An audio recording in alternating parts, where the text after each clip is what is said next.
Alright, let's kick things off tonight with a journey back to one of the most, let's call them memorable events in human history. The Black Death. This was that delightful 14th century catastrophe that brought together a perfect storm of poor hygiene, absolutely terrible medical advice, and fleas with a serious attitude problem. The question we're tackling tonight is a simple one. If you were dropped into the year 1348, what could you have actually done to make it out alive? And no, just don't get sick is not a valid strategy. That's like saying the best way to avoid a shark attack is to not be in the ocean. We need practical, medieval level advice here. So before you settle in, if you enjoy this kind of deep dive into the darker corners of history, take a moment to hit that like button and maybe subscribe. It genuinely helps the channel grow. And I'm always curious to see our global community, so drop a comment below and let me know where you're tuning in from and what time it is for you. It's fascinating to see who's joining us from around the world. Okay, lamps down, maybe get a fan going for that nice, soft background hum, and let's ease into tonight's grim little survival guide. Let's start with your first, and arguably most critical, life choice. Where are you living? If your answer was a bustling, vibrant 14th century city, filled with culture, opportunity, and the promise of a new life, then congratulations. You are, statistically speaking, already about 85% dead. You have to understand, cities during the Black Plague were not the charming medieval postcards you see in movies. They weren't quaint collections of timber-framed houses and cobblestone streets. They were overpopulated, unwashed, and alarmingly enthusiastic about throwing their waste directly into the streets. We're talking about a level of filth that would make a modern-day landfill look like a sanitized operating room. Imagine thousands upon thousands of people crammed together into rickety wooden buildings with absolutely no concept of plumbing or sanitation. Livestock, like chickens and pigs, often lived indoors with the family, adding their own unique contributions to the atmosphere. The urban centres of the day, places like London, Paris and Florence, weren't just cities. They were the plague's all-you-can-eat buffet. Every single element that helps a disease spread was present and amplified. Close quarters? Check. Open gutters that functioned as public sewers? Check. A population weakened by poor nutrition? You bet. The rats, the actual carriers of the plague-infested fleas, were so comfortable they were practically citizens. They probably had their own guilds and paid rent in droppings. The sheer density of people meant that the plague could leap from person to person, house to house, with terrifying speed. The air itself was a weapon. While they didn't know about airborne pathogens, the smell alone was a form of psychological torture. Imagine a constant, inescapable aroma that was a potent cocktail of human waste, animal manure, rotting garbage, and the sweet, sickly scent of death. If the disease didn't get you, the sheer trauma of the daily sensory assault probably would. You didn't even need to be sick yourself. All you had to do was be near someone who was. Markets, churches, the rare and suspicious bathhouses, and local inns, these were the epicenters of transmission. They packed people into tight, enclosed spaces, and the fleas loved it. The rats thrived on the discarded food and waste. And you, the innocent city dweller just trying to buy some onions or attend mass, were just one flea bite away from a full-body breakdown that ended in a mass grave. Now, let's contrast this urban nightmare with the countryside. Yes, the countryside had its own set of problems. There was the isolation, the unpredictable weather, the back-breaking labour, and the occasional angry goose, which, let's be honest, can be terrifying. But what it had, crucially, was space. Glorious, life-saving space. You had fewer neighbours, which meant fewer chances for transmission. You had fewer crowds, which meant fewer opportunities for a stray cough to seal your fate. And most importantly, you had significantly fewer rats per square foot. If you were lucky enough to live on a farm or in a sleepy little village tucked away on a hill, where your nearest human contact was 2 goat lengths away, your odds of survival shot up dramatically. The plague was a social disease, and rural life was, by its very nature, antisocial. Even better were the truly remote locations. Think of some of the religious orders of the time, like the Carthusians. These monks practiced near total silence and isolation as a form of spiritual devotion. Their lifestyle wasn't designed for plague survival, but it accidentally became the medieval equivalent of an elite, hermetically sealed quarantine bubble. They were already experts at social distancing before it was a matter of life and death. In short, if you valued your lungs, your blood, and your continued existence, the single best move you could make in 1348 was to get as far away from other people as you legally or illegally possibly could. Cancel your trip to the city, leave the market early, and if you ever hear someone say, "Oh, it's probably not that bad," that is your cue to grab your cloak, your family, and leave town immediately. Let's play out a scenario. Imagine it's 1349. The plague has been raging for a year. You're walking down a narrow, crowded street, and someone in your general direction lets out a wet, hacking cough. What do? Do you A. Politely ask if they're all right and offer them a handkerchief? B. Offer them a clove of garlic and a prayer? Or C. Turn around and run like your life literally depends on it, because it absolutely does? The correct answer is always C. Run. Don't hesitate. Back then, nobody knew what a virus was. The concept of germ theory was centuries away. But they did understand one thing with brutal clarity. If someone near you started sweating, coughing up blood, or developing strange, dark swellings on their body, it was time to become a recluse. Social distancing didn't have a catchy name yet, but the people who survived were the ones who practiced it religiously. The prevailing medical theory at the time was that the plague was spread by miasma, or bad air. They believed that foul-smelling fog or corrupt vapors rising from the earth were carrying the disease. This wasn't completely accurate, of course. It was the fleas on the rats, not the fog. But their flawed theory led them to an accidentally brilliant conclusion. Avoiding other humans, who were often unwashed and reeked of sickness, was an excellent survival strategy. By trying to escape the bad air of crowded places, they were inadvertently escaping the people who were breathing it. People who recognized the danger early and withdrew from society had much better odds. They fled to the countryside, to a remote family cottage, to basically anywhere that wasn't filled with the sound of suspicious coughing. Entire families managed to survive by simply closing their front door, barring it, and not opening it for anyone until the next year. Think about the social implications of that. Was it hard on relationships? Absolutely. Was it incredibly awkward when your cousin Gregory came knocking, begging for a bowl of soup while sneezing through the keyhole? Extremely. But letting him in could mean that you, your spouse, and all your children would be dead by Sunday. So sorry, but no soup for cousin Gregory. Some nobles and wealthy merchant families even fled their cities at the very first sign of the plague's arrival. The wealthy family described by the Italian writer Boccaccio in the Decameron, for example, packed up their belongings, left the chaos of Florence behind, and retreated to a beautiful country villa. There, they practiced social distancing with a healthy supply of wine, music, poetry, and a complete and total absence of sick peasants. It was a smart move if you could afford it. Meanwhile, the less fortunate learned to self-isolate through brutal trial and error, mostly error. They saw what happened to their neighbors who went to the market, who attended a wedding, or who gathered for a festival. Any large gathering was a game of microbiological roulette. If you had the willpower to skip these events, to stay home and talk to your cat instead of your neighbor, you had a real shot at outliving the pandemic. The math was simple, even if they didn't understand the science. Every interaction was a potential death sentence. And while medieval people didn't have Twitter threads about flattening the curve, they figured out very quickly that fewer handshakes meant more birthdays. If you were lucky enough to dodge the initial wave of the plague, chances are you weren't doing it dressed in velvet.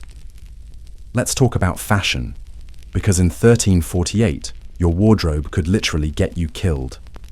The medieval upper class, in their infinite wisdom, absolutely loved long flowing robes, sleeves so dramatic they trailed on the floor, and thick ornate fabrics trimmed with fur.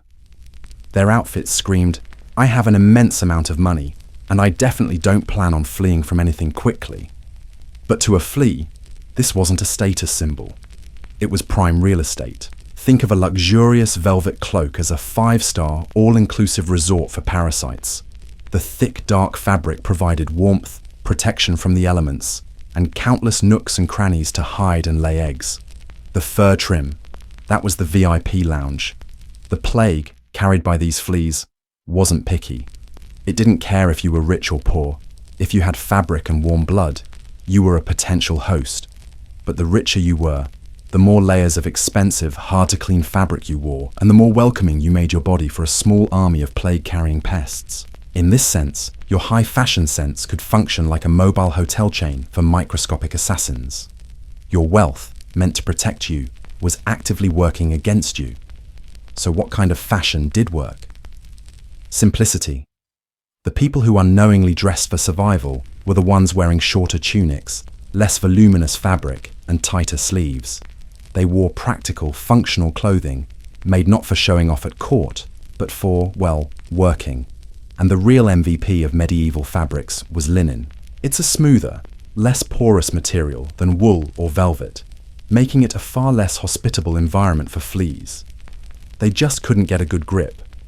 Bonus points if you actually washed your clothes more than once a season, which, yes, was considered excessive and borderline eccentric by many medieval standards. Some communities, in their desperation, went as far as burning entire wardrobes, along with the bedding and tapestries of the sick. They believed the disease somehow clung to the cloth itself. And while they didn't know the specifics, they weren't entirely wrong. A flea can survive for days without a host, happily hitching a ride on your favorite overcoat, waiting for its next meal. That stunning velvet cloak with the squirrel fur trim? It's not a flex if it's also carrying your death warrant. People also drowned themselves in accessories, hoping to ward off the pestilence. Beaded necklaces, pomanders filled with fragrant herbs, and bundles of rosemary weren't doing much to stop the plague directly. However, if you smelled so strongly of perfume and spices that people kept their distance, then congratulations, you stumbled into a form of aromatic social distancing. And if you're wondering about armor, no, it didn't help either. You couldn't exactly have a sword fight with a bacterium. Though, dying in a full suit of plate armor because you stubbornly refused to remove your gauntlets long enough to wash your hands would be a very on-brand way for certain knights to go out. If you were hoping to outlive the Black Plague, your geography was more than just scenic, it could literally save your skin. Especially if that skin was located far, far uphill. Medieval science had its, well, let's call them gaps. They didn't know what bacteria were, they had no microscopes, but they were excellent at noticing patterns. And one pattern became chillingly clear. People living on windswept hills didn't seem to be dropping dead quite as fast as those living in the swampy, crowded, and foul-smelling lowlands. Was it a coincidence? Maybe. But if your neighbor's corpse just fell over the fence for the 3rd time this week, you probably weren't going to stick around demanding peer-reviewed studies. You were going to head for the hills. Elevation offered a few sneaky, life-saving advantages. First, let's talk about the rats, the little 4-legged death chariots of the plague. Rats, and more importantly their fleas, are not huge fans of cold, exposed environments. They thrive in the cozy, food-rich clutter of human settlements. Higher elevations often meant colder temperatures and scarcer food, especially in winter. It wasn't so much that the rats hated climbing, it was that the high-altitude lifestyle just wasn't for them. A chilly, windswept hill was a much less appealing place to start a rat dynasty than a warm, garbage-filled city cellar. Second, let's circle back to the miasma theory, that belief in bad air. Higher ground meant better air circulation. It meant wind. While the bad air wasn't the direct cause of the plague, fleeing the stagnant, putrid, festering alleys of a medieval city for the crisp, clean breezes of a hilltop was an incredibly good call anyway. At the very, very least, It spared you from breathing in the signature aroma of 14th century urban life, which was a potent blend of human waste, goat hair, and overwhelming despair. Escaping that smell probably did wonders for your mental health, even as it was accidentally protecting your physical health. Hills also came with the built-in luxury of fewer people. That's right. Elevation plus isolation was the winning combination in any pandemic, medieval or otherwise. The plague couldn't spread if there was no one to catch it. Living on a hill meant you didn't have to share a communal water barrel, jostle for space in a crowded market, or have someone breathe on you in the church pew. Some monasteries and manors were already built on high ground, not for plague-related reasons, but because they offered a great defensive position and, let's face it, a much better view. But when the Black Death rolled through Europe like a tidal wave, those strategic foundations suddenly felt visionary. You didn't have to be rich to benefit from this. In fact, some of the survivors were the ones on the lower rungs of the social ladder. Shepherds, goat herds, and that one weird guy who lived in a hut and talked to birds. They had the right idea all along. Fresh air, no neighbours, and a steep, arduous walk that would deter both the plague and any surprise visits from relatives. And if someone from the infected valley did come trudging up the hill with a suspicious cough and a story about how they think it's just a cold, you had a perfectly valid excuse to, say, accidentally roll a large barrel downhill in their general direction, purely in self-defense, of course. Now, let's start with the obvious. Medieval people were not famous for their love of soap, water, or personal boundaries. By the 14th century, the great public bathing renaissance of the Roman era had hit a very rough patch. Earlier medieval periods actually had public bathhouses, some of them quite elaborate. But by the time the Black Death arrived, bathing was viewed with deep and profound suspicion. The leading medical experts of the day, and I use the term experts, very generously believed that washing with hot water was dangerous. They argued that it opened up the pores of your skin, creating tiny gateways that made you more vulnerable to the poisonous miasma. In other words, the prevailing medical advice was that getting clean would make you more likely to die. This, of course, was the exact opposite of the truth. Plague-carrying fleas absolutely loved dirty, unwashed skin, especially the kind of skin that was buried under 3 layers of unwashed wool and last month's stew. People who bathed, even infrequently, were less attractive to parasites. They didn't know this, of course. They just thought they were being reckless, maybe even sinful. As it turns out, in this case, sin smelled a lot like survival. Soap did exist, but it was either a crude, homemade concoction made from animal fat and wood ashes, or it was an absurdly expensive luxury item imported from places like Castile. Still, some survivors instinctively washed their hands and faces regularly, even if it was more out of superstition than a real understanding of science. Others would bathe with aromatic herbs, vinegar, or even wine. This was probably less effective at killing germs, but it did have the side effect of making you smell like a salad someone had prayed over, which might have been a marginal improvement. Clothes were another major problem. Laundry day wasn't a weekly chore. It was a seasonal event, if you were lucky. For most people, doing the laundry involved taking your garments down to the river, beating them against a rock, and hoping the lice and fleas took the hint and moved on. Those who took the extra step of boiling their linens and undergarments were inadvertently performing a masterstroke of sterilization. This wouldn't have made them clean by today's standards, but by the benchmarks of the plague era, they were positively sterile. And let's not forget dental hygiene. Toothpaste was a distant dream, but some people would chew on mint leaves or rub a mixture of salt and sage on their teeth. Again, this wasn't going to cure the bubonic plague, but it did make your deathbed conversations slightly more tolerable for everyone involved. So, could a simple bath have saved your life? Not directly. But by drastically reducing your chances of turning into a mobile, all-you-can-eat flea banquet, it was one of the single most effective things you could do. Plus, it separated you from the crowd in a very literal way. In a world where everyone was told that being clean was dangerous, people might have actually avoided you simply because you smelled weirdly, suspiciously clean.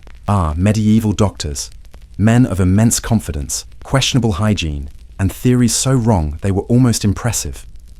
If you found yourself feeling a bit, well, plaguey in the year 1349, and your first thought was, "I'd better call a doctor," then I'm sorry to say you just made what was likely your final mistake. To be fair, they were doing their best with the knowledge they had, which was, to put it mildly, next to nothing. The entire foundation of Western medicine at the time was built on the ancient Greek theory of the four humours.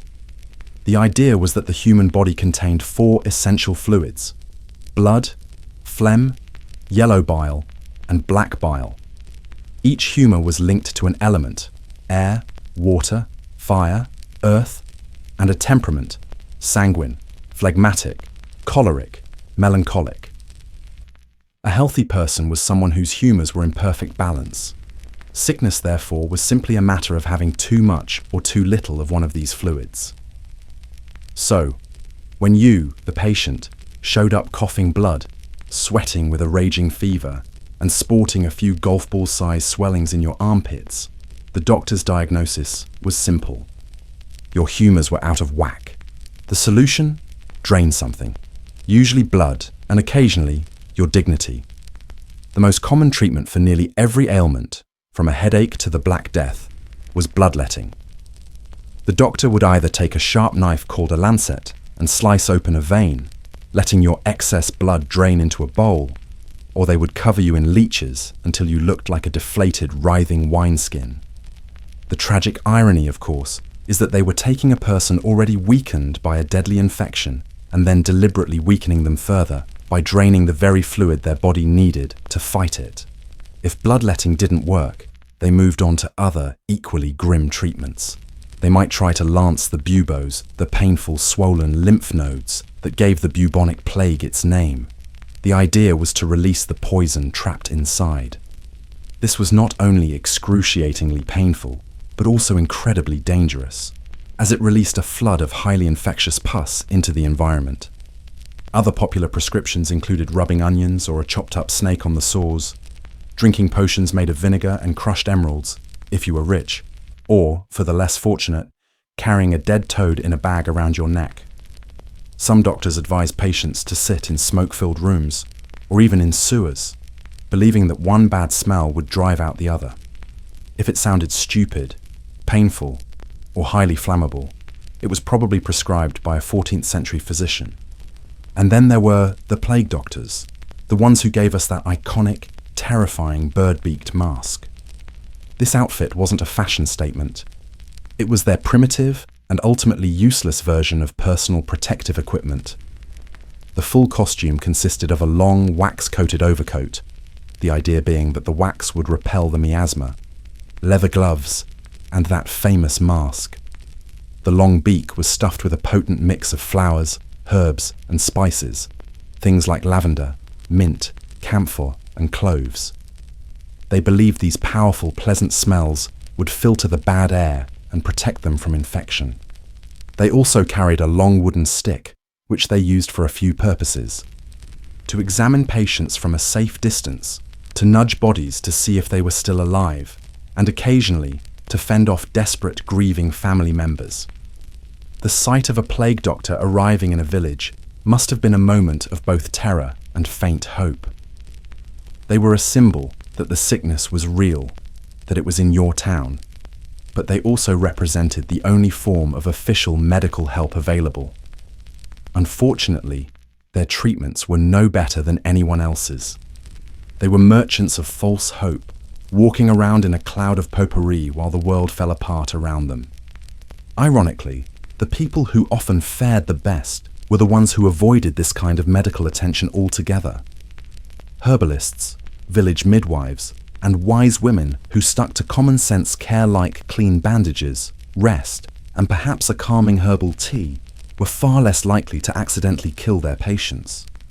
Their greatest advantage was that they usually knew their own limitations.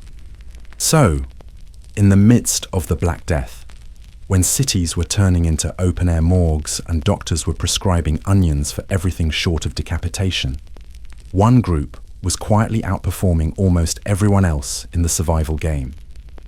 Monks, but not just any monks. We're not talking about the travelling friars who went from town to town with pockets full of fleas and a friendly sermon. We're talking about the stay-at-home, take a vow of silence, and don't talk to anyone for 20 years kind of monks. Think of the Carthusians or the Cistercians, not the Franciscans. Why did monastic life offer such a surprisingly effective, plague-proof potential? For starters, monasteries were often deliberately isolated. They were perched on hillsides, nestled deep in rural valleys, or tucked away in the middle of nowhere.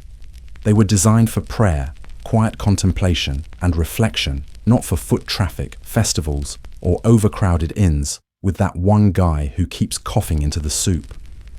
This geographic isolation, as we've discussed, was a massive advantage. But it was the monastic rules, the very structure of their lives, that made the real difference. Monastic life wasn't a free-for-all. It was a highly regulated, predictable existence. It came with a strict schedule of prayer, work, and meals. More importantly, it came with a level of sanitation that was practically space-age by medieval standards. Many monasteries had their own aqueducts providing clean water, dedicated latrines that were kept separate from the kitchens and living quarters, and a culture of regular hand-washing, especially before meals. Shared utensils were frowned upon. Hugging was spiritually discouraged. Group bathhouse orgies were, as you might imagine, absolutely not on the schedule. They also had unparalleled access to food and clean water, a huge bonus when much of the general population was too sick to farm, mill grain, or draw water from a potentially contaminated well. Monasteries were self-sufficient communities. They grew their own grain, cultivated their own vegetable and herb gardens, and stored food for the winter. They didn't need to rely on the chaotic, rat-infested urban markets where the plague was spreading like wildfire. Oh, and did we mention they were celibate? That meant no late-night visits to potentially plague-ridden tavern wenches. It was just you, your thoughts, and the occasional Latin chant to keep you company. This combination of isolation, hygiene, and self-sufficiency made certain monasteries the medieval equivalent of a doomsday bunker. Now, it's important to note that not all monks made it out alive. Some, bless their hearts, chose to act as caregivers. They saw it as their Christian duty to venture into the dying cities and towns to tend to the sick, offer last rites, and bury the dead. This was a noble and selfless act, but statistically, it was inadvisable. These traveling and caregiving clergy had the worst of both worlds. They had maximum exposure to dying strangers, and they couldn't run away or lock their doors because it would have looked very bad in the Bible. So, if you were going the monk route and your goal was survival, your best bet was to join an isolated order early, stay put, keep quiet, and politely say no to any missions of mercy. Of course, you didn't have to be an actual monk to benefit from the monk lifestyle. You just needed to copy their habits. Live in the middle of nowhere, grow your own food, maintain a strict routine, wash your hands, and limit your contact with the outside world. It was a blueprint for survival that worked, whether you were praying to God or just praying you wouldn't be next. Within the chaotic economy of the Black Death, certain jobs came with a horrifying special bonus: immediate and constant exposure to everyone else's germs. Let's start with the professions that were basically a death sentence. At the top of the list were the messengers. Their entire job was to travel, riding between plague-infested towns and cities, carrying letters, royal proclamations, or ominous decrees that nobody wanted to hear anyway. It was a job that required great cardio, but offered terrible survival odds. Every time a messenger dismounted at a crowded inn, handed over a scroll, or shared a drink at a tavern, they were essentially participating in a microbial exchange program. They were the human superhighway for the plague, picking it up in one town and delivering it, along with the mail, to the next. Then there were the merchants, the 14th century equivalent of Uber Eats, but without the hygiene standards or customer satisfaction ratings. Merchants were constantly on the move, traveling between cities, ports, and markets. They brought exotic spices, fine cloth, and bundles of plague-infested fleas from one contaminated location to the next. Their wares, especially textiles, were perfect hiding places for fleas, making every bolt of silk or wool a potential Trojan horse. They were the original super spreaders, unwittingly seeding new outbreaks wherever they went to turn a profit. If a merchant from a known plague city arrived in your town, the smart move was to close the gates. Clergy, especially local parish priests, also faced astronomical risks. Unlike the isolated monks we talked about, a town priest couldn't just lock his doors. His duty was to the community. He had to visit the sick, listen to deathbed confessions, often leaning in close to hear a fading voice, administer last rites, and preside over an ever-increasing number of funerals. This put them in direct, constant contact with the dying and the dead. The mortality rate among parish priests was tragically high. They were frontline workers in a war they couldn't win, armed only with prayers and holy water. Other dangerous professions included anyone working in crowded, unsanitary conditions. Tanners, for instance, worked with animal hides in workshops that were often foul-smelling and attracted vermin. Butchers dealt with animal carcasses and waste, creating an ideal environment for rats. In short, any job that required travel, public interaction, or working in filth was a fast track to an early grave. You were the human equivalent of a courier pigeon with a death wish. So, what jobs actually gave you a better shot at survival? The ones that were solitary, stationary, and maybe a little bit boring. Think of the local blacksmith. He worked from a dedicated workshop, often on the edge of the village. He was surrounded by the heat and smoke of his forge, which wasn't exactly a welcoming environment for pests. He served a local community and had no need to travel to distant, plague-ridden cities for meetings that could have been handled by a parchment scroll. The same went for bakers and millers. They worked with fire and grain, often in relative isolation, providing an essential service without having to wade into the thick of the pandemic. Shepherds and other farmers were also in a good position. Their work was, by its very nature, rural and isolated. They spent their days out in the fields with their animals, far from the disease vectors of the town. Their biggest social event of the day might be yelling at a sheep, which is a very low-risk activity, plague-wise. And then there were the gravediggers. This is a fascinating paradox. On the surface, what job could be more dangerous? They were literally surrounded by the plague's victims. But the job wasn't as much of a death sentence as you might think. By the time a gravedigger was involved, the victim was already dead. While still risky, the primary mode of transmission, flea bites from a living host, was less of a factor. More importantly, gravediggers were professionals dealing with a known hazard. They developed a kind of practical, on-the-job knowledge. They used tools like gloves and long shovels, which kept them from having to make direct contact. They learned to hold their breath, to cover their faces with cloth, and most importantly, they developed a healthy, life-saving respect for the dead. Some gravediggers even became grim experts, learning to recognize the early signs of the plague and taking great pride in not dying like everyone else around them. The job was morbid, yes, but it was oddly secure. But if you were really, truly lucky, you could have the best job of all, being a recluse, a hermit, a mildly disliked goat herder, or just that person who lived at the end of the lane and never talked to anyone. Solitary work was suddenly in vogue. Your antisocial behavior was suddenly rebranded as wise pandemic planning. Even artisans who worked from home, like cobblers and weavers, fared decently. They could work from their own shops, take on a limited number of clients, and could always pretend they were just too busy when someone sketchy with a bad cough and a desperate need for new shoes knocked on the door. In 1349, the fewer errands you ran, the fewer people you saw, and the more boring your job was, the longer you were likely to live. Let's get one thing straight. In Plague-era Europe, rats weren't just background noise or a minor nuisance. They were the main characters. They were the hairy, twitchy, plague chariot-riding villains in your everyday life. And they had one primary mission: get into your food supply and leave you with a little parting gift called Yersinia pestis. If you wanted to survive the Black Death, one of the smartest, most practical things you could do besides running for the hills and avoiding other humans was to elevate your pantry, literally. Imagine a typical medieval kitchen or food store.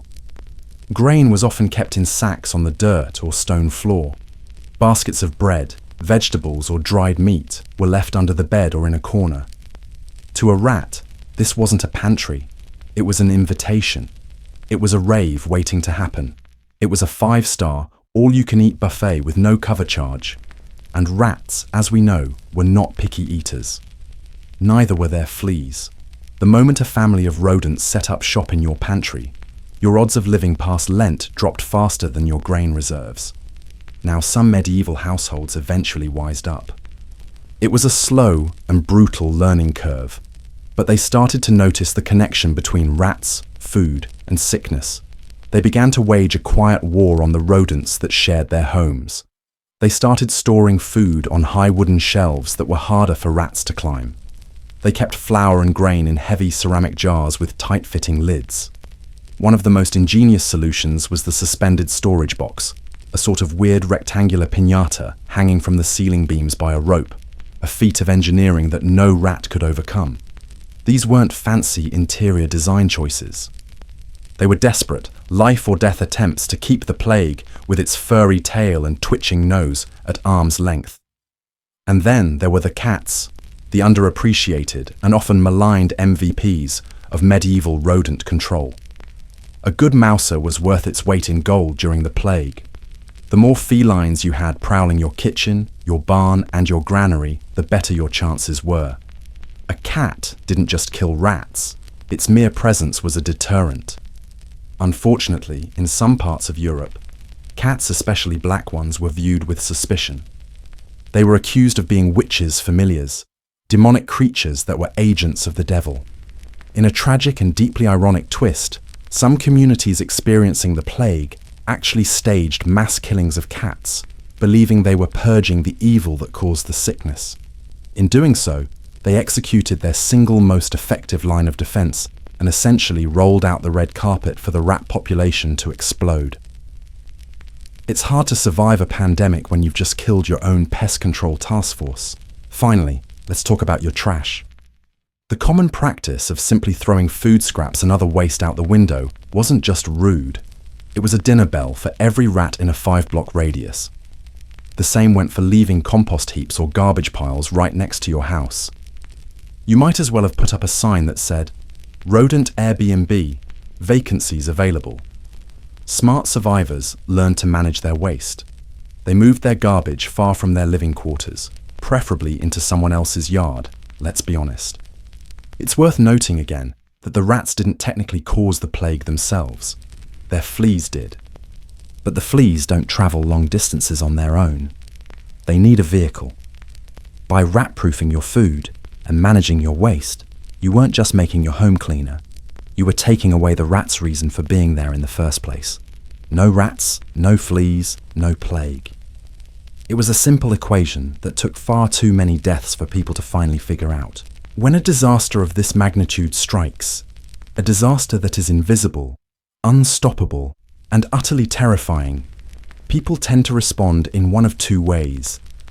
They either calmly seek rational solutions based on observation and evidence, or they join a screaming, torch-wielding mob, absolutely convinced that it's all the neighbour's fault. Guess which option was more popular in 1348?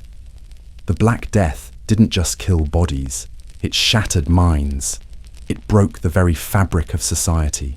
With no germ theory, no microscopes, and no decent leadership to offer guidance, ordinary people were left to invent their own explanations for the horror unfolding around them. And most of those explanations sounded something like, "It must be them," a conclusion that was usually followed by the gathering of pitchforks, torches, and a massive wave of wildly misdirected violence. In the desperate search for a scapegoat, mobs turned on anyone who was different. Outsiders, foreigners, pilgrims, and beggars were often the first to be accused. But the most systematic and horrific persecution was directed at Jewish communities. For centuries, anti-Semitic myths had festered in Europe, and the plague provided a fertile ground for them to explode into genocidal violence. The lie spread like wildfire. The Jews were poisoning the wells. It was a simple, evil explanation for an incomprehensible problem. It gave the terrified populace a tangible enemy to blame and a target for their rage. What followed was a series of horrific pogroms across Europe.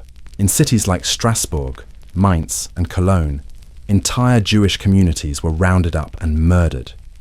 They were burned alive, their homes were looted, and their existence was erased from the town records. These weren't spontaneous riots. They were organized massacres, often led by local guilds or even city officials who were happy to have the debts they owed to Jewish moneylenders conveniently disappear along with their creditors. The fact that Jewish communities were often dying from the plague at similar, and sometimes lower, rates due to better sanitary practices, like washing hands as part of religious ritual, was ignored. The mob didn't want facts. It wanted a release for its fear. Other marginalized groups were also targeted. Lepers, already feared and ostracized, were accused of spreading the disease. Women who lived alone, especially elderly widows who practiced herbal medicine, could easily be branded as witches who had cursed the town with their suspicious herbal teas. Basically, if you were different, unpopular, or just in the wrong place at the wrong time, you could become the focus of a town's collective panic. But here is the grim, pathetic irony of it all. Joining a mob was one of the single most dangerous things you could do during the plague. In fact, it actively made things worse. Imagine the scene. You gather a large group of already paranoid, terrified, and probably sick people into a tight, sweaty crowd. You get them all worked up, yelling and shouting over each other about how he coughed near my cow, or she looked at the well funny. Then, you storm the victim's home to what exactly? Solve the plague by burning down a house. It was tactical idiocy. Worse still, the mob itself was a massive super spreader event. You had dozens, sometimes hundreds of people huddled together, breathing the same air, shouting, sweating, and swapping bacteria and fleas like they were trading gossip. You didn't just risk making a catastrophic moral mistake that would stain your soul forever. You also dramatically increased your chances of contracting the very disease you were trying to pin on someone else. The people who actually survived the Black Death were often the ones who took one look at the forming mob, shook their heads, and quietly went home to board up their windows. They weren't cowards. They were smart. They understood on a gut level that collective panic rituals were not a sound public health strategy.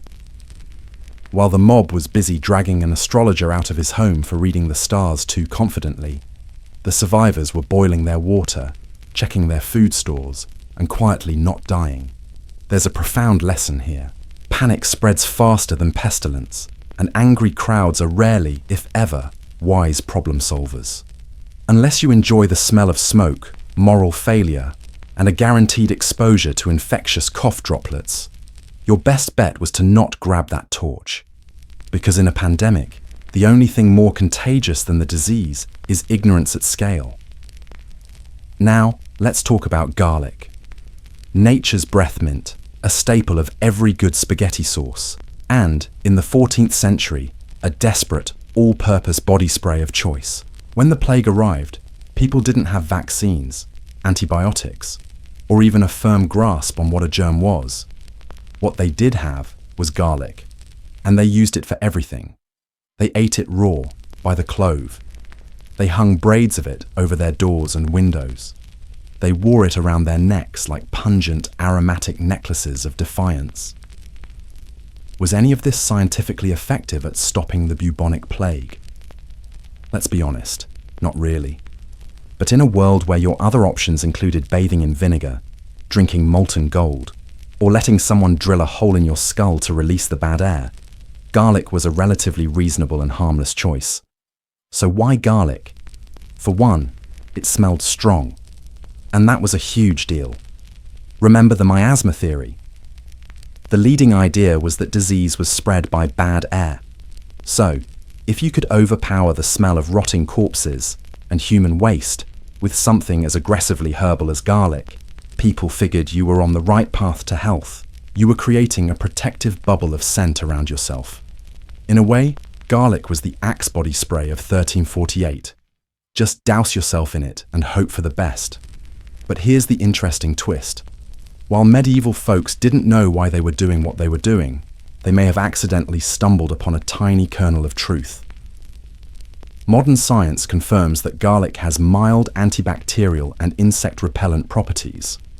The chemical compounds in garlic, like allicin, are known to be hostile to some microbes and can deter insects. So, while it couldn't cure a full-blown infection, it's possible that someone who constantly reeked of garlic might have been slightly less appealing to the fleas that were the actual carriers of the plague. Don't give garlic too much credit, though. It wasn't a magical shield.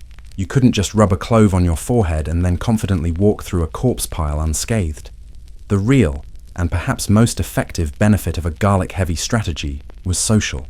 Some people ate so much garlic that they became socially unapproachable. Their breath could peel paint off a wall. No one wanted to stand close to them, talk to them, or share a drink with them. And in doing so, they were inadvertently practicing a highly effective, if smelly, form of social distancing. It was olfactory quarantine. Ultimately, garlic didn't work if you were still doing everything else wrong. If you were wearing flea-ridden robes, visiting sick neighbors, and drinking from a shared cup at a crowded funeral feast, all the garlic in the world wasn't going to save you. You'd just die extra seasoned. But in the face of overwhelming fear and uncertainty, taking an action, any action that felt protective, was a powerful psychological comfort. And if that action also happened to make you smell so bad that everyone stayed 6 feet away, well, all the better. In the 14th century, the ability to smell something pleasant, like a rose, wasn't just a charming sensory experience. It was basically a diagnostic tool. If your nose still worked, and you could distinguish the scent of lavender from the overwhelming stench of decay, congratulations, you probably weren't dead yet. The logic from their perspective was simple. The plague hit hard and fast, bringing with it fever, vomiting, swelling, and, crucially, a sudden and total loss of the will to even stand up. One of the most disturbing signs of the plague's presence was the overpowering stench that seemed to emanate from both the sick person and the city around them. So, if you could still smell flowers instead of rotting flesh, you were already ahead of the game. This is where the posy came in. People of means, or even just those with good instincts, started carrying little bouquets of fragrant herbs and flowers. These were called pomanders, or nosegays. These weren't romantic gestures. They were DIY gas masks, personal air fresheners designed to create a small, breathable pocket of pleasantness in a world gone foul. You'd see people clutching a bundle of lavender, mint, sage, and rose petals, holding it to their nose as they navigated the treacherous streets.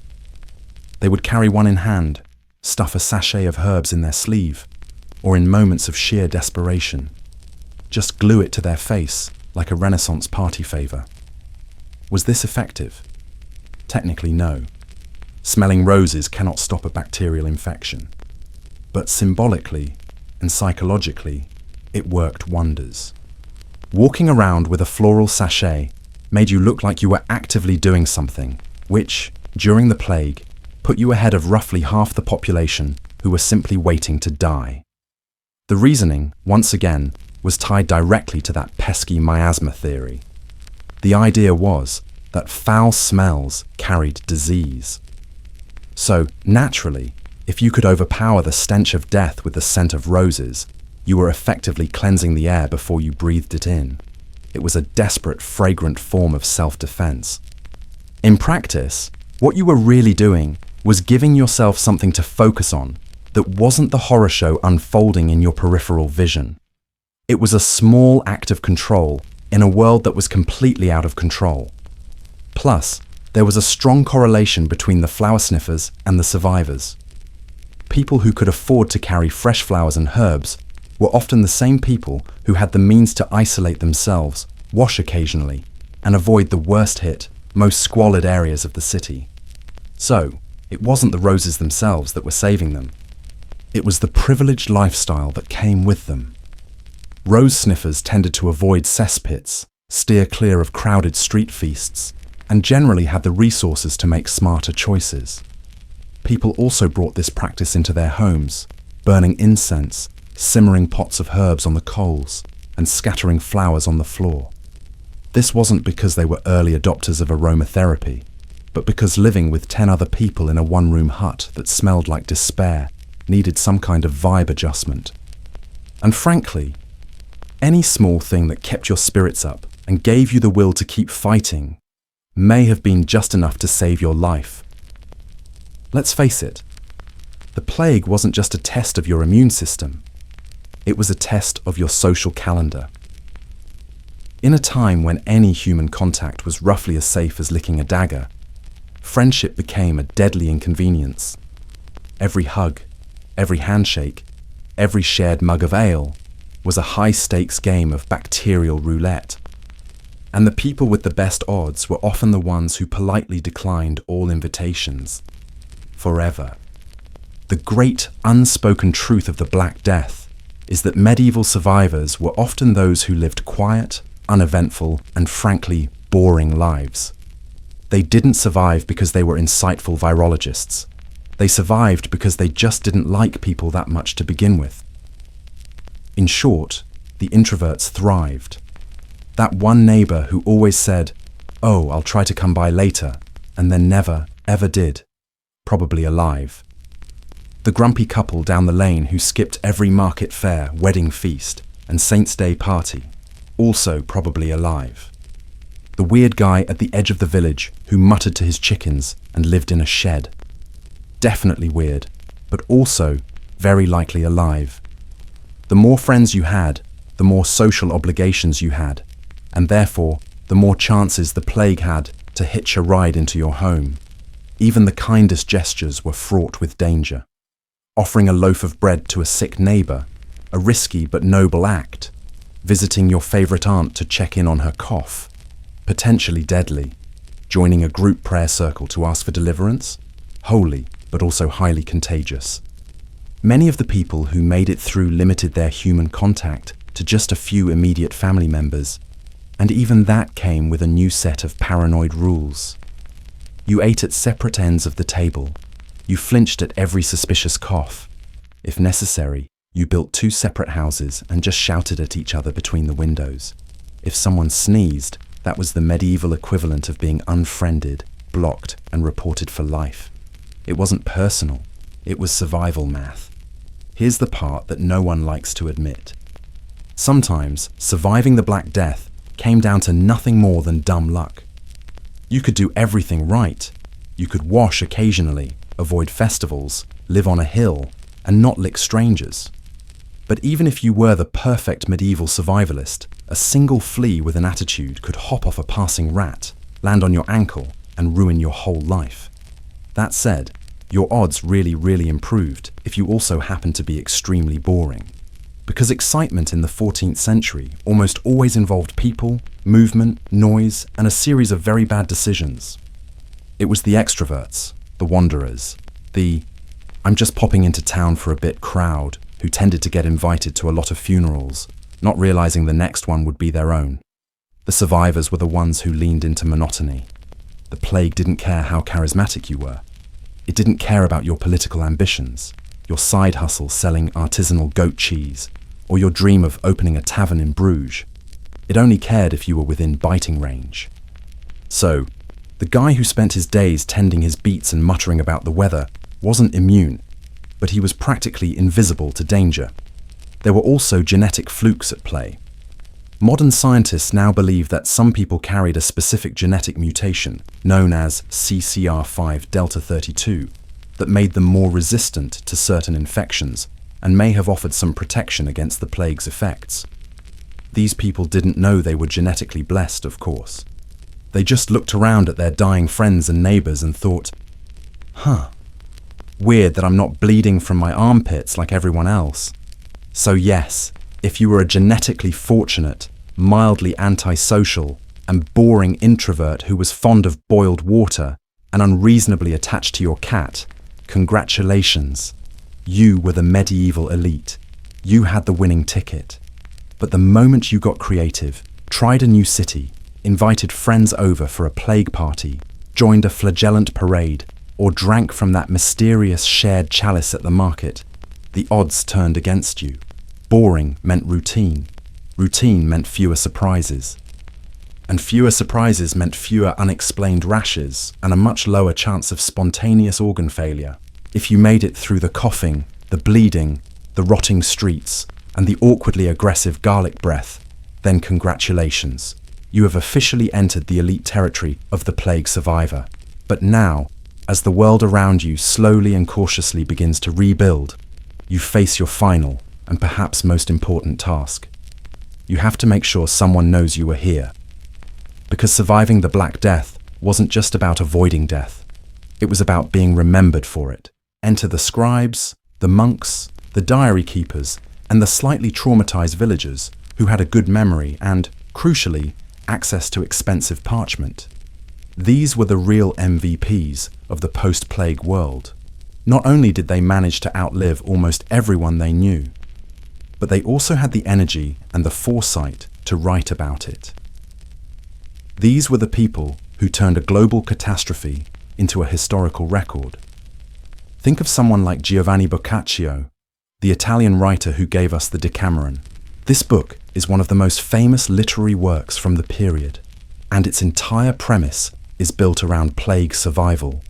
It tells the story of 10 wealthy young Florentine 7 women and 3 men who flee the plague-ridden city of Florence and take refuge in a secluded country villa. To pass the time while in quarantine, they decide that each person will tell one story per day for 10 days, resulting in a collection of 100 tales. It's a remarkable document, not just for the stories themselves, which are often witty and scandalous, but for its framing device. It's a monument to the idea of escaping death by creating art and telling stories. But not all records were so eloquent. At the other end of the spectrum, you have the terrified minimalist scribblings of a lone monk in a remote parish in Yorkshire, who wrote in the margins of a church document, "A great pestilence came, and many died." That's it. It's minimalist, stark, and absolutely chilling. Both Boccaccio's rich narrative and this anonymous monk's simple sentence are invaluable. They are the receipts. They are the proof that this happened. Writing things down was more than just a form of catharsis. It was a way to process the incomprehensible trauma of what had just happened. It was a way to pass on warnings to future generations. And let's be honest, it was probably a way to gently humble brag about your superior immune system, or your brilliant decision to become a hermit for 2 years. Survivors who recorded their stories, whether in grand literary works or in shaky, ink-blotted diary entries, are the reason we know what we know. They shaped how all future generations would understand the plague, and in doing so, they turned the simple act of not dying into a powerful legacy project. But here's the final catch. You had to outlive the printing deadline. This meant staying cautious even after the worst seemed to have passed. The plague didn't just disappear overnight. It came in waves.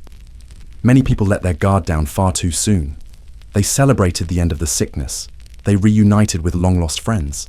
They hosted extremely premature feasts. And then they promptly died in the second or third wave. So, if you truly wanted to make it all the way to the end and write your story, you couldn't rush back to town. You didn't hug anyone just because the local bishop declared that the plague was probably over. You didn't accept a free mug of ale from a man with a few suspicious-looking boils. Instead, you waited. You stayed boring. You kept your diary nearby and you observed. And when it was finally truly safe, you picked up a quill and recorded your tale. Maybe no one would ever read it.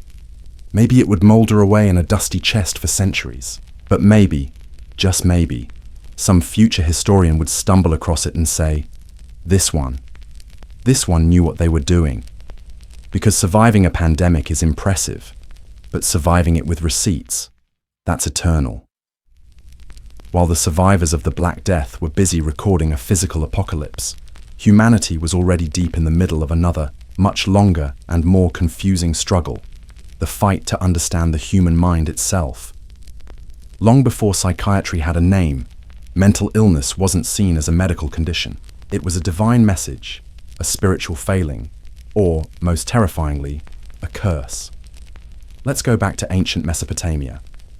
If someone in your Sumerian village started experiencing hallucinations, speaking incoherently, or acting in erratic and unpredictable ways, the first assumption wasn't that they were unwell, it was that they were possessed.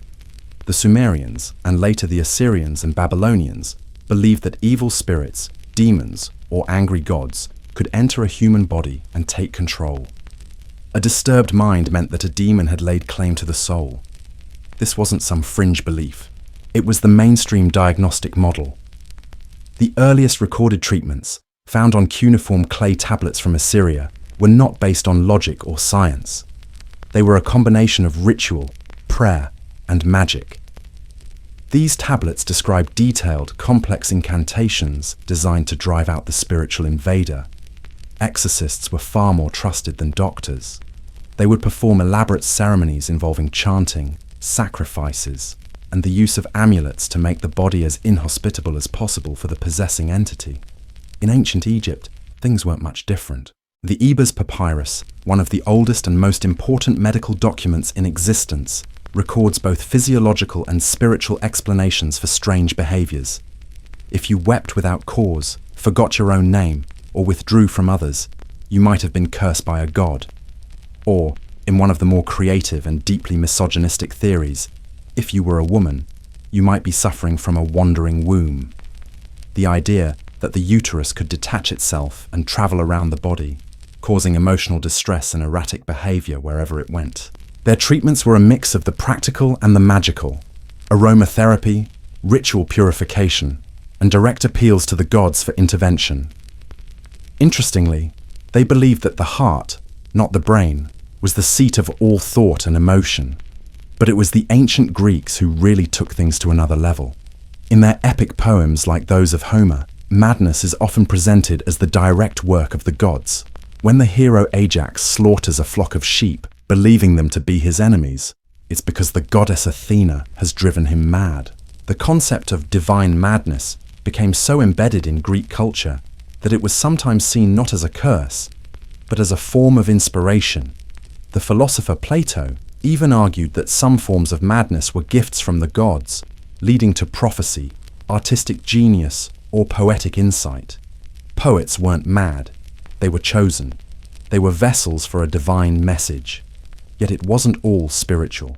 Amidst all this talk of gods and curses, one man offered a revolutionary and far more physical explanation. Hippocrates, often considered the father of modern medicine, rejected the idea of divine interference. He famously argued that epilepsy, known as the sacred disease, was not caused by the gods, but had a natural cause within the brain. He took this logic and applied it to all mental afflictions, blaming them on imbalances in the four bodily humours: blood, phlegm, black bile, and yellow bile. For Hippocrates, melancholia, what we might now call depression, was simply the result of having an excess of black bile. And his proposed solutions were astonishingly modern. Not exorcisms, but diet, rest, exercise, and changes in lifestyle. This duality, first established by the Greeks, would come to define how societies viewed mental illness for centuries to come. A person could be cursed by a demon or chemically imbalanced. They could be a prophet touched by the gods, or a lunatic suffering from bad digestion. The line between healer and priest was razor thin, and depending on when and where you lived, the voices in your head could either earn you a place of honor in a temple or a lonely burial in an unmarked grave. In medieval Europe, whatever fragile progress had been made by the Greeks in understanding the mind was largely ground into dust. The nuanced philosophical debates about divine inspiration and the scientific, if flawed, theories of humoral imbalance were all but forgotten. As the Roman Empire crumbled and the Church rose to become the dominant power in Europe, a new, much darker lens was applied to the human mind. The priests stepped in, and with them came fire, brimstone, and an all-consuming fear. If you were hearing voices or seeing things that weren't there in 14th century France, the likely conclusion wasn't that you had an imbalance of black bile. It was that you were tainted by sin, or worse, that Satan himself had taken up residence in your soul. Madness was now framed almost exclusively through a religious filter. The mentally ill were no longer seen as sick. They were viewed as morally corrupt, spiritually weak, or actively possessed by demons. The devil became the prime suspect for any and all abnormal behavior. A peasant woman wandering the streets in rags, muttering to herself, might be seen not as someone suffering from schizophrenia, but as a witch in league with dark forces. A nobleman who wept for days without cause could be accused of harboring some terrible, unconfessed sin that was rotting his soul from the inside out. With this diagnosis came a new set of treatments. Since the problem was spiritual, the solution had to be as well. Confession, intense prayer, and exorcism became the primary tools. If those didn't work, more extreme measures were employed. Flagellation, or self-whipping, was sometimes prescribed as a way to punish the body to purify the soul. The physician, who might have once recommended rest and a healthy diet, now deferred to the priest, whose main goal wasn't to heal the mind, but to save the soul from eternal damnation, even if it meant destroying the body in the process. The institutions of the time, or lack thereof, offered no comfort. There were very few dedicated places for the mentally ill. Most were simply left to wander the countryside as beggars, locked away in family dungeons to avoid bringing shame upon the household, or left to rot in overcrowded monasteries alongside criminals and other social outcasts. In some towns, they were treated as a public spectacle. The afflicted would be chained up in public squares, supposedly for their own safety, where locals could come to taunt them, poke them with sticks, or throw coins at them for amusement. Human suffering became a form of grotesque entertainment. Madness was a show. Then came the institution that would become a byword for horror and neglect. Bethlehem Royal Hospital in London, better known by its infamous nickname, Bedlam. Founded in the 13th century, it was one of the very first institutions in Europe dedicated to housing the mentally disturbed. But house is putting it politely. Warehouse for broken minds would be more accurate. Over the centuries, Bedlam devolved into a human zoo. It became a tourist attraction for the morbidly curious citizens of London. For a small admission fee, visitors could wander through the filthy corridors and gape at the lunatics chained to the walls, howling in the darkness or sitting catatonic in their own filth. This wasn't seen as ghoulish, it was a fashionable day out. The treatments administered at Bedlam were as horrific as the living conditions. The theory was simple. The madness, like a demon, had to be driven out by force. Patients were subjected to the cold bath treatment, where they were repeatedly dunked into or held under ice-cold water until they nearly drowned. The shock supposedly meant to jolt them back to sanity. They were bled, purged with powerful emetics and laxatives to cleanse their corrupted bodies, and often whipped into submission. The goal was not to cure, but to control. A quiet patient was considered a successfully treated patient, even if that quiet was born of terror and exhaustion. And yet amidst all this horror, there were faint, flickering sparks of humanity. It wasn't all dungeons and chains everywhere. Some monasteries, following a doctrine of Christian charity, did offer kindness and shelter to the afflicted, even if their understanding was limited. And far away from the grip of the Inquisition, a different story was unfolding. In the Islamic world, physicians like Avicenna were not only preserving the old Greco-Roman medical texts, but they were building upon them. In great centers of learning in places like Moorish Spain and Baghdad, hospitals were established that treated the mentally ill with a level of care that was unthinkable in the rest of Europe. They promoted the humoral theory and used gentle methods like music therapy, aromatherapy, and conversations in peaceful, garden-like settings. They saw the mentally ill as people who were sick and in need of healing, not as sinners in need of punishment. But in Christendom, mercy was rare and ignorance ruled. For the vast majority of medieval sufferers, the world offered little more than a dungeon, a priest, and prayers that seemed to go unanswered. Madness was a word soaked in dread. You didn't get help, you got chained. You didn't find healing, you found exile. The age of madness had begun, and it would take centuries before compassion and science even began to catch up. The Renaissance is often romanticized as a golden age of beauty, science, and the glorious rediscovery of human potential.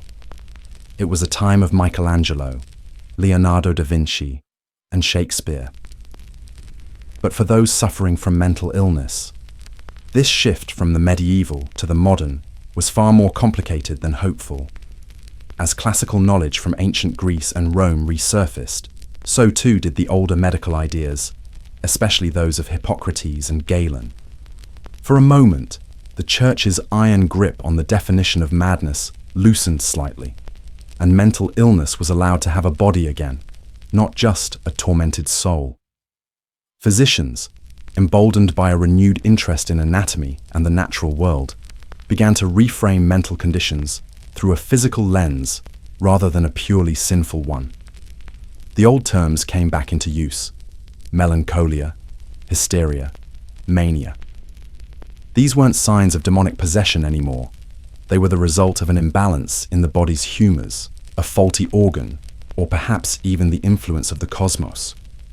There was a renewed interest in astrology, with doctors sometimes blaming emotional instability on the alignment of the stars.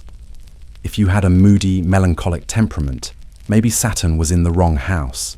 It was a step away from the devil, but not exactly a leap into evidence-based medicine. But don't mistake this shift for a new era of kindness. The Renaissance mind was still deeply suspicious of anything it couldn't see, measure, or quantify, and the body, now viewed as a machine, was still subject to brutal cleansing and repairs. Bloodletting remained a popular and trusted treatment for agitation. So did purging and induced vomiting, all in an attempt to rebalance those troublesome humors. If a patient was too agitated or violent, they might be restrained in chains for days on end or subjected to bizarre mechanical treatments, like being strapped into a spinning chair and spun at high speeds. The theory was that the centrifugal force would reset the brain's contents, much like shaking a dusty rug. It was a crude, terrifying attempt to fix the mind with brute force. During this period, asylums also grew more common, especially in major cities across Italy and France. But their proliferation wasn't driven by compassion. It was driven by a desire to protect normal society from those deemed unpredictable, disruptive, or inconvenient. The asylum became a place to hide away the mentally ill, to keep them out of sight and out of mind. It was a tool of social control. This led to one of the most sinister uses of a medical diagnosis in history. In an age of strict social hierarchies and patriarchal power, a declaration of insanity was a potent weapon. An unwanted wife who was too outspoken, a political rival who was gaining too much influence, or a rebellious daughter who refused to accept an arranged marriage could be quietly and conveniently declared mad. A simple signature from a compliant physician was enough to have them locked away indefinitely. There was no trial, no public scandal, just a convenient diagnosis that solved a difficult social problem. Mental illness became as much a social weapon as it was a medical mystery. Yet, even in this contradictory time, a few remarkable voices of reason dared to speak out. One of the most notable was Johann Weyer, a Dutch physician who worked in the mid-1500s at the height of the European witch hunts. Weyer did something incredibly brave. He dared to claim that many of the so-called witches being tortured and executed across the continent were not in fact servants of Satan. He argued they were simply mentally ill women, most likely suffering from what he termed melancholia, who were in desperate need of medical care, not a bonfire. In his groundbreaking book, De Praestigiis Daemonum, on the tricks of demons, Weyer systematically argued against the witch trials, defending the mad from the wrath of both the church and the mob. He insisted that their confessions, often extracted under brutal torture, were the product of delusion, not demonic pacts. Unsurprisingly, the church was not thrilled. Weyer was fiercely condemned, his books were banned and placed on the Index Prohibitorum, and his compassionate scientific ideas were almost entirely ignored by the powerful. He was a man centuries ahead of his time, a lonely advocate for a population that had none. While society struggled to deal with the reality of mental illness, art and literature blossomed with complex depictions of madness. It became a powerful theme, producing some of the most memorable characters in Western culture. Think of Shakespeare's Ophelia, driven to a beautiful, tragic madness by grief and betrayal, handing out flowers and singing strange songs before her death. Or think of Cervantes' Don Quixote, the delusional nobleman who loses his mind from reading too many chivalric romances and sets off to tilt at windmills, believing them to be giants. The madman became a tragic, almost romantic figure in art, a person broken by the cruelties of the world, lost in a profound and isolating illusion. There was a growing cultural fascination with what it meant to lose one's mind. The Renaissance, in the end, was a paradox. It reopened the body to scientific inquiry and reignited intellectual curiosity about the mind. But the soul of psychiatric care remained shackled. For every physician trying to understand the brain, there was another locking a patient in a spinning chair. For every artist exploring the tragedy of madness, there was a real family hiding their insane relative in an attic. The age of reason and enlightenment was just around the corner, promising to fix all of this with logic and progress. But, as we'll see, it would only make the contradiction between theory and practice even sharper. The Age of Enlightenment arrived in the 18th century, promising to sweep away the cobwebs of superstition with the bright light of reason, progress, and science. But when this new, rational philosophy was turned towards the problem of mental illness, the results were decidedly mixed. On the one hand, the old idea of locking someone up for being possessed by a demon finally lost its credibility among Europe's intellectual elite. The devil was retired as a diagnosis. On the other hand, society now needed a new, more scientific-sounding excuse to marginalize and isolate the mentally ill, preferably one that came with a white coat, a Latin vocabulary, and a set of keys. This led to what some historians call the Great Confinement. The asylum, which had been a rare curiosity in previous centuries, now became a booming institution.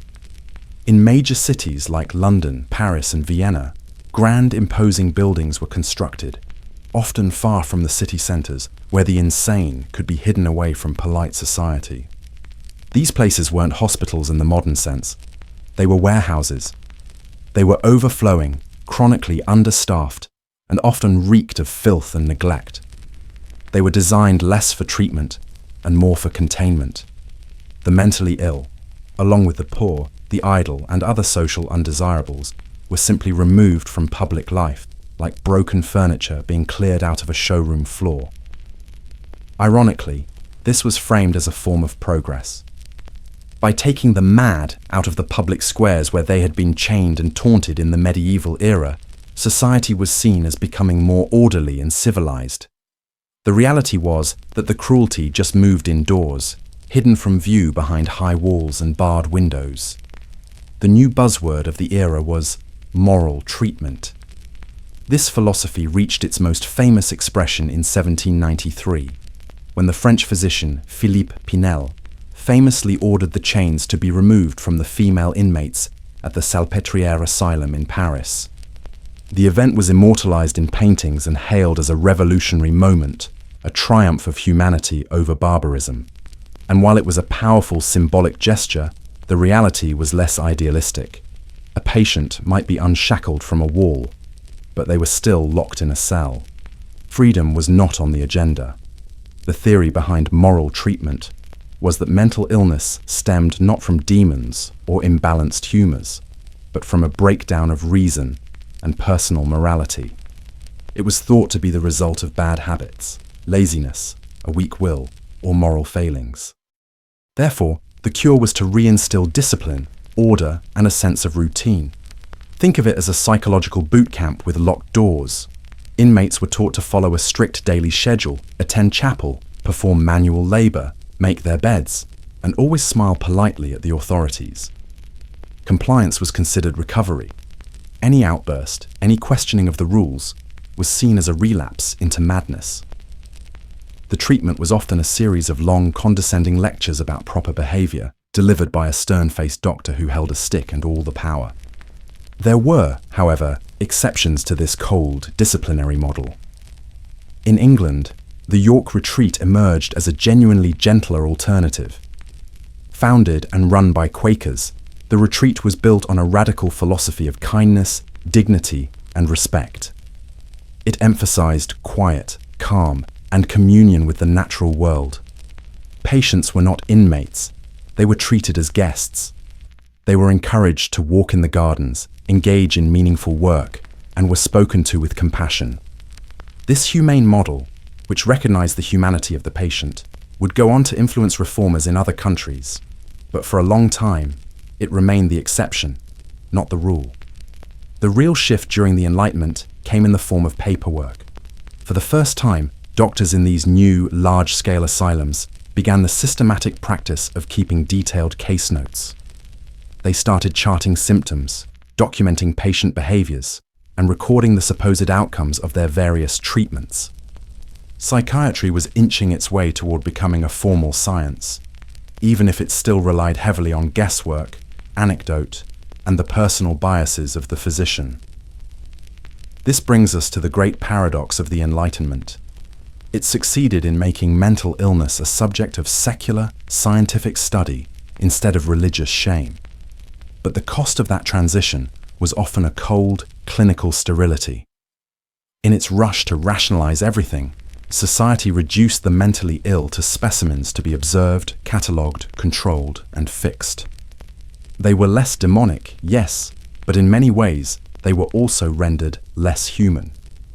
They became objects of the medical gaze, their individual stories and struggles lost in the drive to create an orderly, rational society. And on the horizon loomed a Victorian world that would inherit this contradiction. A world obsessed with propriety and absolutely terrified of what lurked in the dark corners of the human mind. The Victorian era was the golden age of contradictions. It was a time of breathtaking scientific breakthroughs and suffocating moral panic, of elegant high society and brutal industrial squalor. And nowhere were these contradictions more glaring than in how the Victorians dealt with the complexities of the human mind. For a society obsessed with appearances, with order, and with strict propriety, madness was a terrifying crack in the porcelain facade. It was a stain to be hidden, a secret to be buried, and a threat to be controlled. For women, that crack in the facade had a name: hysteria. The term, derived from the ancient Greek word for uterus, hystera, became the ultimate catch-all diagnosis for nearly anything a woman did that made men uncomfortable. It was a patriarchal dream come true, a way to pathologize female independence, punish emotional expression, and call it science. Did a woman have mood swings or bouts of anxiety? Hysteria. Did she express sexual desire? Hysteria. Did she show a lack of sexual desire? Also hysteria. Was she interested in politics, prone to reading novels, or, God forbid, did she disagree with her husband? You guessed it, hysteria. The treatments for this supposed female malady were even more absurd and controlling than the diagnosis itself. Some doctors recommended marriage and childbirth as a cure, believing it would calm the overactive female system. Others suggested vibratory therapy, which is exactly what it sounds like. A medical precursor to the vibrator designed to induce hysterical paroxysm and relieve nervous tension. But perhaps the most infamous prescription was the rest cure, pioneered by the American physician Dr. S. Weir Mitchell. This cure was a prescription for psychological solitary confinement. A woman diagnosed with nervous exhaustion or hysteria would be confined to her bed for weeks, sometimes months, on end. She was forbidden from reading, writing, drawing, or having stimulating conversation. She was often fed by a nurse, not allowed to move or even turn over on her own. The goal was to completely break her will, to force her into a state of total passive dependency until her agitated mind submitted. It was a cure designed to enforce conformity by inducing profound boredom and helplessness. The most powerful indictment of this treatment came from one of its victims. The writer Charlotte Perkins Gilman, after suffering from what we would now recognize as postpartum depression, was prescribed the rest cure and nearly lost her mind. Her short story, The Yellow Wallpaper, is a chilling, semi-autobiographical account of the experience. It tells the story of a woman confined to a room with hideous yellow wallpaper, whose forced idleness and isolation cause her to descend into a full-blown psychosis, believing a woman is trapped within the wallpaper's pattern. It's a masterpiece of psychological horror and a searing critique of a medical practice that treated women's minds as problems to be silenced. Meanwhile, in the male-dominated world of European medicine, things were getting even weirder. In Paris, the neurologist Jean-Martin Charcot became an international celebrity for his dramatic public demonstrations of hypnotized hysterics at the Salpêtrière Hospital. Every week, a crowd of male medical students, doctors, and even elite socialites would gather in a lecture theatre to watch him perform. On stage, Charcot would hypnotize his female patients, often young and vulnerable women, and command them to display the classic symptoms of a hysterical fit: contortions, fainting, seizures, and temporary paralysis. He could turn the symptoms on and off with a word. It was half science, half macabre theatre. Charcot himself believed he was making legitimate advances in neurology, proving that hysteria was a real neurological condition with observable physical symptoms, not just female play acting. But his critics, then and now, have called it a deeply unsettling form of exploitation. It was a spectacle where a powerful male doctor manipulated vulnerable women into performing their own illness for the entertainment and education of a male audience. Watching from that audience, however, was a young, ambitious physician named Sigmund Freud.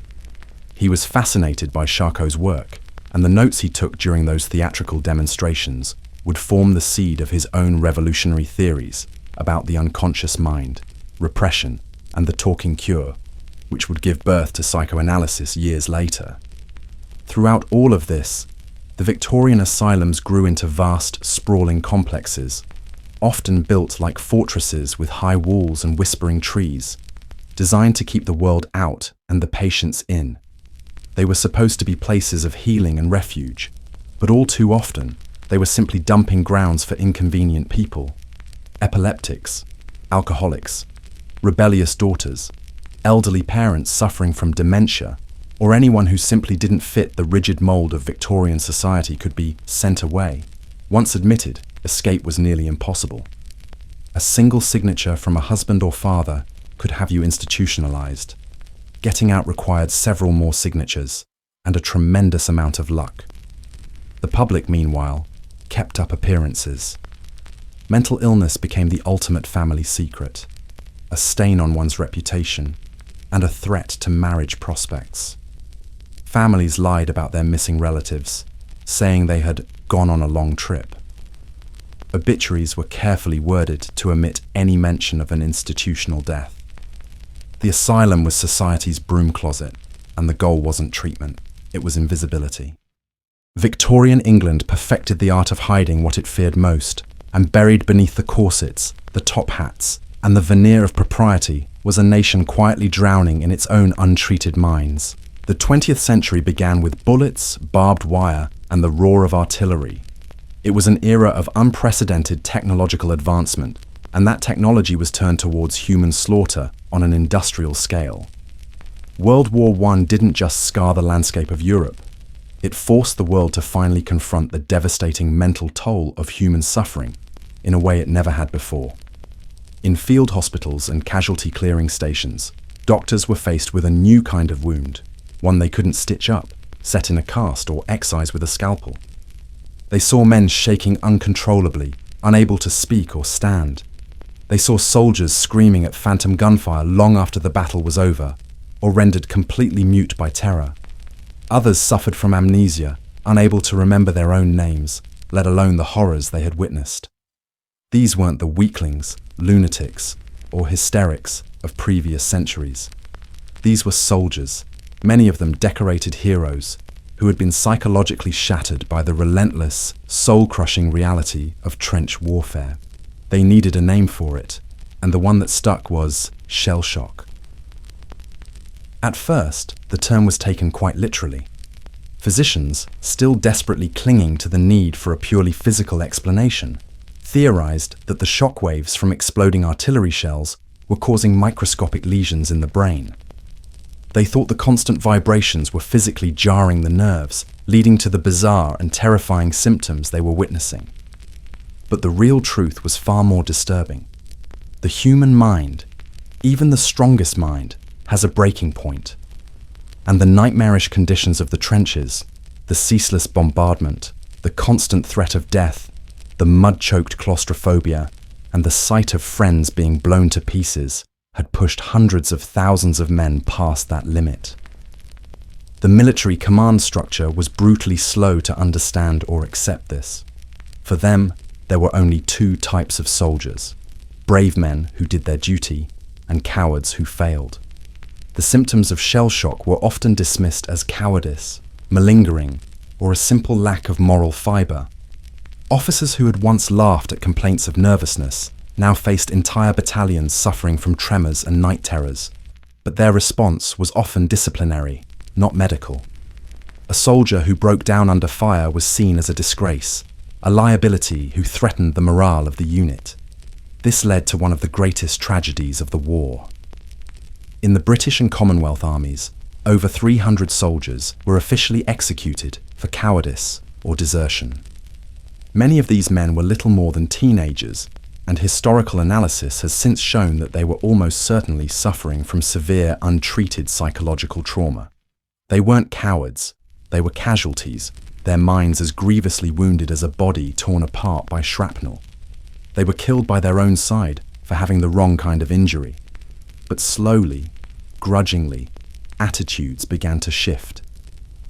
The sheer scale of the problem made it impossible to ignore. You simply couldn't execute 10% of your fighting force. The medical corps began to realize that punishment was not a cure. This led to the creation of specialized hospitals set up far behind the front lines, dedicated to treating these mental casualties. One of the most famous of these was Craiglockhart War Hospital in Scotland, which became a pioneering centre for treating shell-shocked officers. It was here that the psychiatrist Dr. W.H.R. Rivers began experimenting with new and revolutionary treatments. Instead of cold baths and disciplinary lectures, Rivers championed what would become known as the talking cure. He practiced empathetic listening, encouraging his patients to confront and articulate their traumatic memories rather than repressing them. This was a quiet revolution. For the first time, psychological trauma was being treated with psychotherapy. Rivers' most famous patients were the war poets Siegfried Sassoon and Wilfred Owen. Sassoon, a decorated officer, had become a fierce anti-war protester and was sent to Craiglockhart to be cured of his nervous disorder to avoid a court-martial. Instead of trying to silence him, Rivers encouraged Sassoon to explore his trauma through his writing.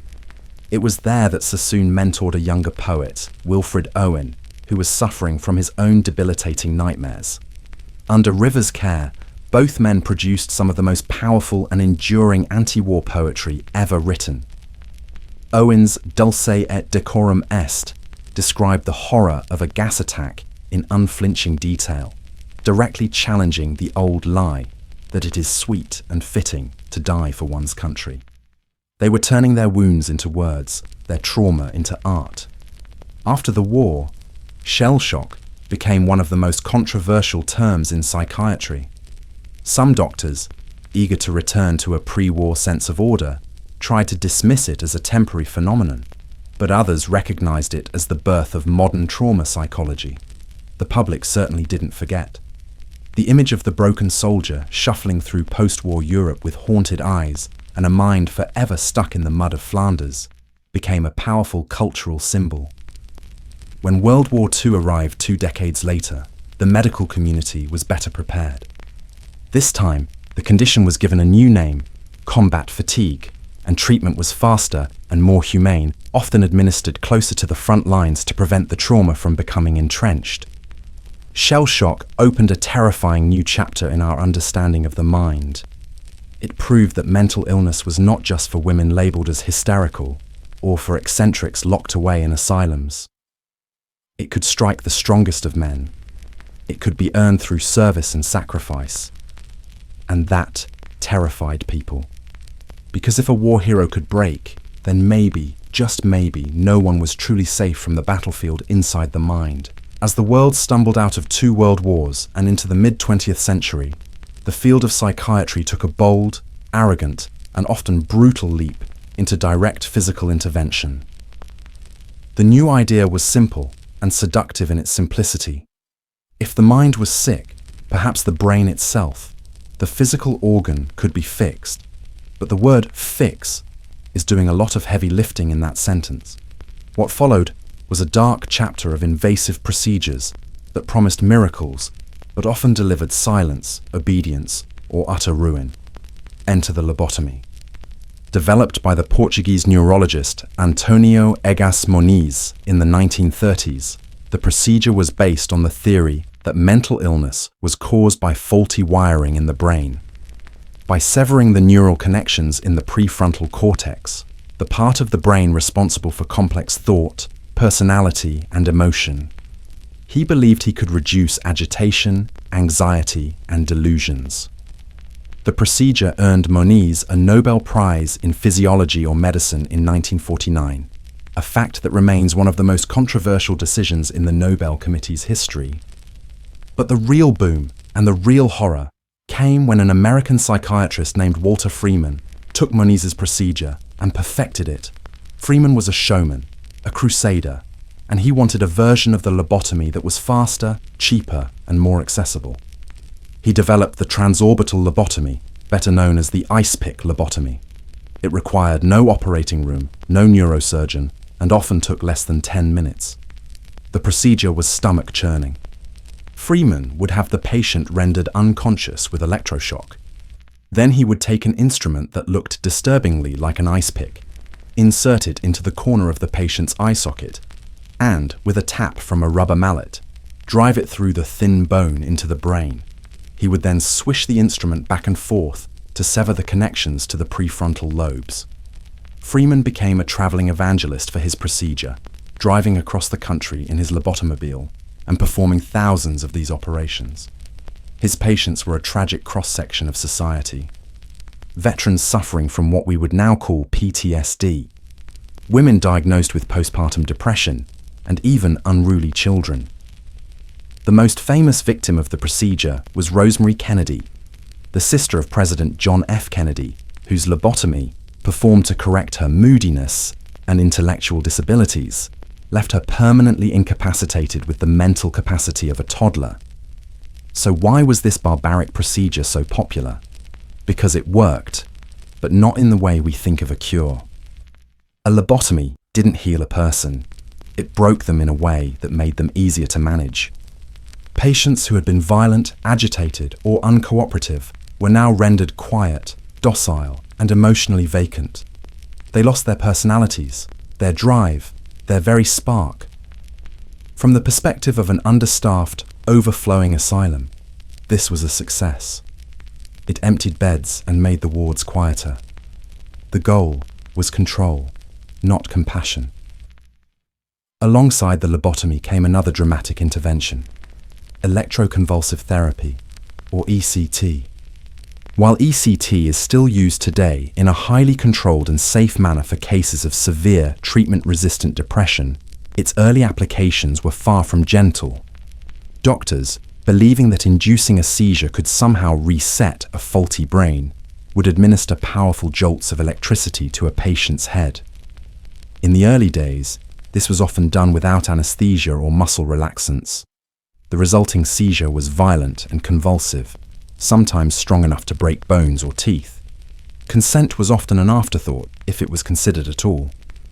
For some patients, it brought real, life-saving relief when nothing else had worked.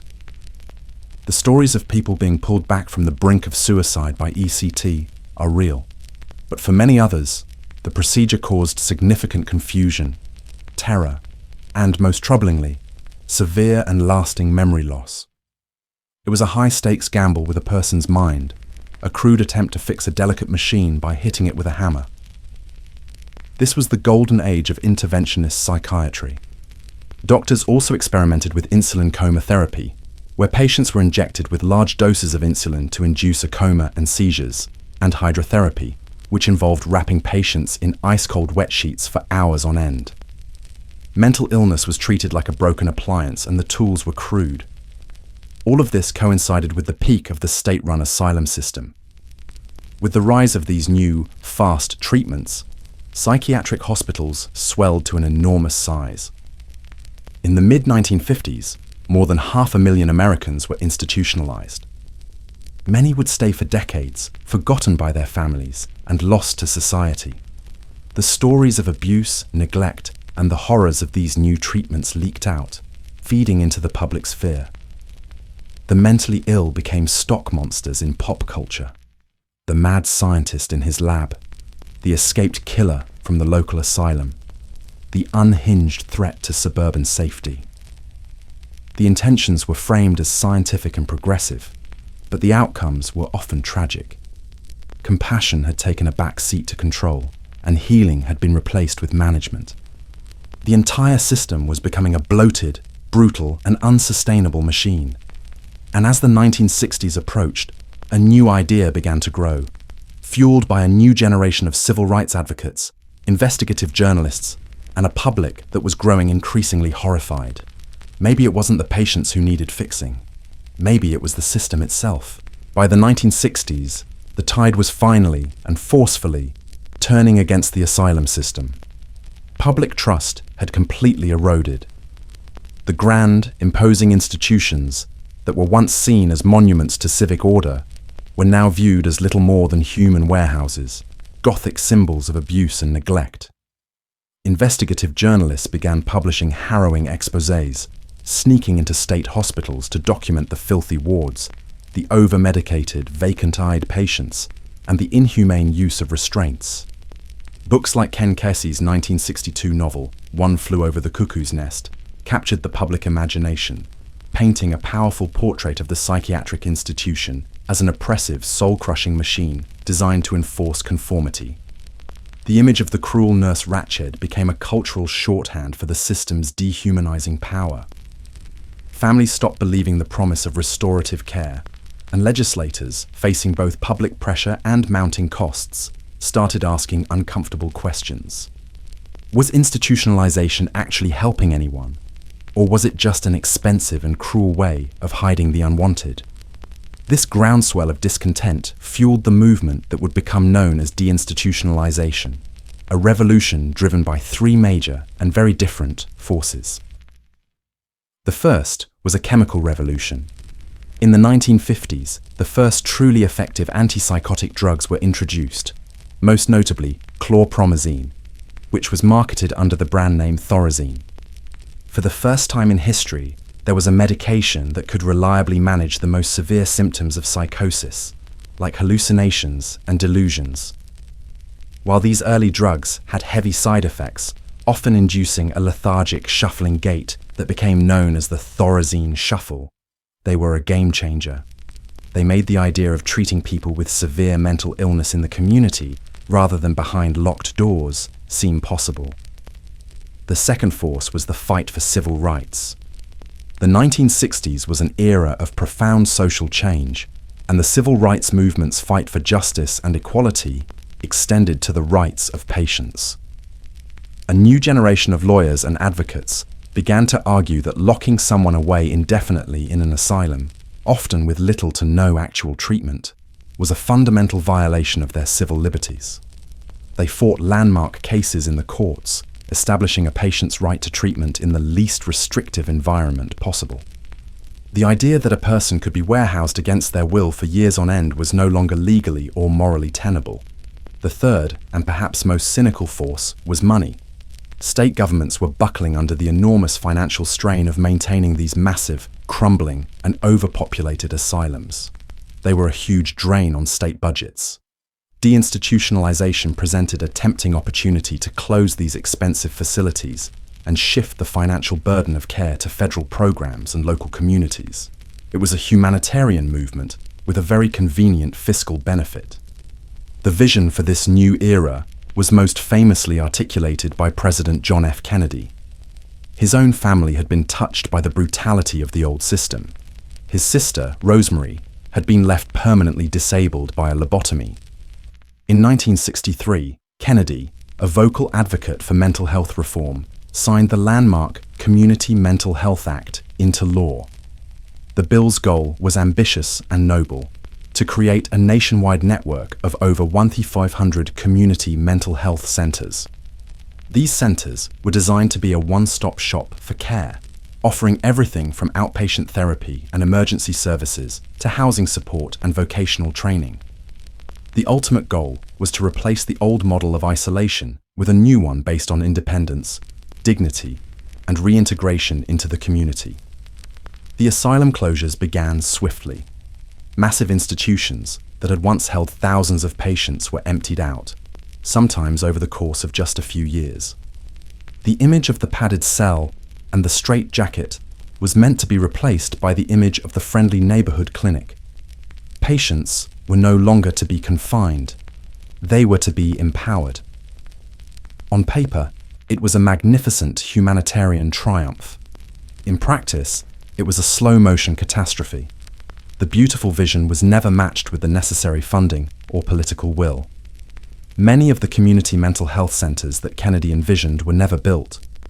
Those that were built were often chronically underfunded, understaffed, and completely overwhelmed. Subsequent administrations, facing the immense financial drain of the Vietnam War and shifting political priorities, cut the funding that was essential to making the system work. The result was a chaotic and tragic unraveling. Patients who had spent years, sometimes their entire adult lives, in the structured environment of an institution were released, often with little more than a bus ticket and a month's supply of medication, into communities that were utterly unprepared to receive them. Families who had been told their loved ones would receive comprehensive support were left to cope on their own. Local police and emergency rooms, who were not trained to handle psychiatric crises, became the new front line. A revolving door syndrome began, where sick individuals would cycle between brief hospital stays, the streets, and jail. This led to the rise of what many now call the new asylums.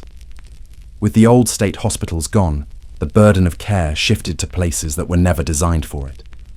Homelessness rates among people with severe mental illness skyrocketed. And most damningly, prisons and jails became the largest de facto mental health institutions in the country. To this day, a significant portion of the American prison population suffers from untreated mental illness. Deinstitutionalization didn't end the confinement of the mentally ill. For many, it just changed the address from a hospital to a prison cell. The movement wasn't an outright failure, but it stands as a profound and painful cautionary tale. It was a compassionate, righteous idea executed with catastrophic incompetence. It succeeded in tearing down the walls of the old asylums, but it failed to build the supportive, well-funded system of community care that was meant to replace them, leaving a legacy of homelessness, incarceration, and suffering that we are still struggling to overcome today. Today, mental illness is no longer confined to the shadows of the asylum or dismissed as a form of witchcraft. But that doesn't mean it's fully understood or even widely accepted. The 21st century has brought us into a strange and paradoxical era, one defined by massive strides in neuroscience, psychology, and therapy, coexisting with persistent stigma, unequal access to care, and the crushing weight of systemic failures. Thanks to the marvels of modern technology, we can now see what was once invisible. Brain imaging techniques like fMRI and PET scans have allowed us to witness the brain in action, revealing that conditions like depression, anxiety, and schizophrenia are not just in your head in the dismissive sense. They involve real, measurable changes in brain chemistry, structure, and neural activity. We can see how trauma can alter brain pathways, how depression can reduce activity in certain regions, and how medication can work to restore balance. This scientific evidence is a powerful weapon against the age-old stigma that mental illness is simply a failure of character or a lack of willpower. Our understanding has also become more holistic. We've moved beyond a simplistic chemical imbalance theory. Genetic research has helped us link certain disorders to hereditary factors, explaining why these conditions can run in families. At the same time, we have a much deeper appreciation for the role of environment. We now recognize how profoundly factors like childhood trauma, chronic stress, poverty, and social isolation can contribute to mental instability.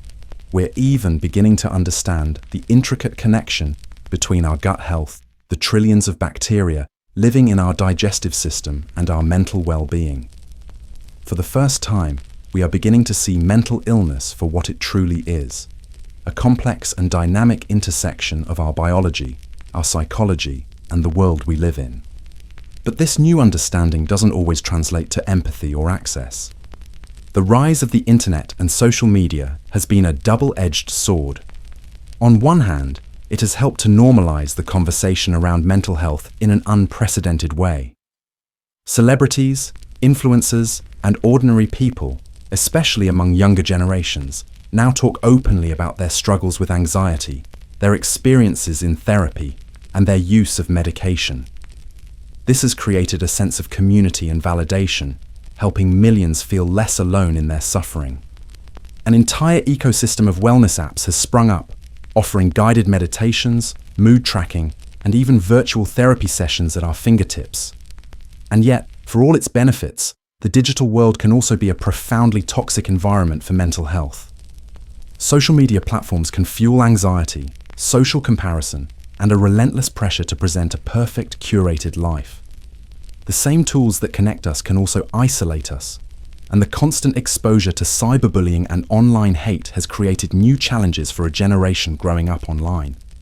Meanwhile, in the real world, access to actual effective treatment remains painfully unequal.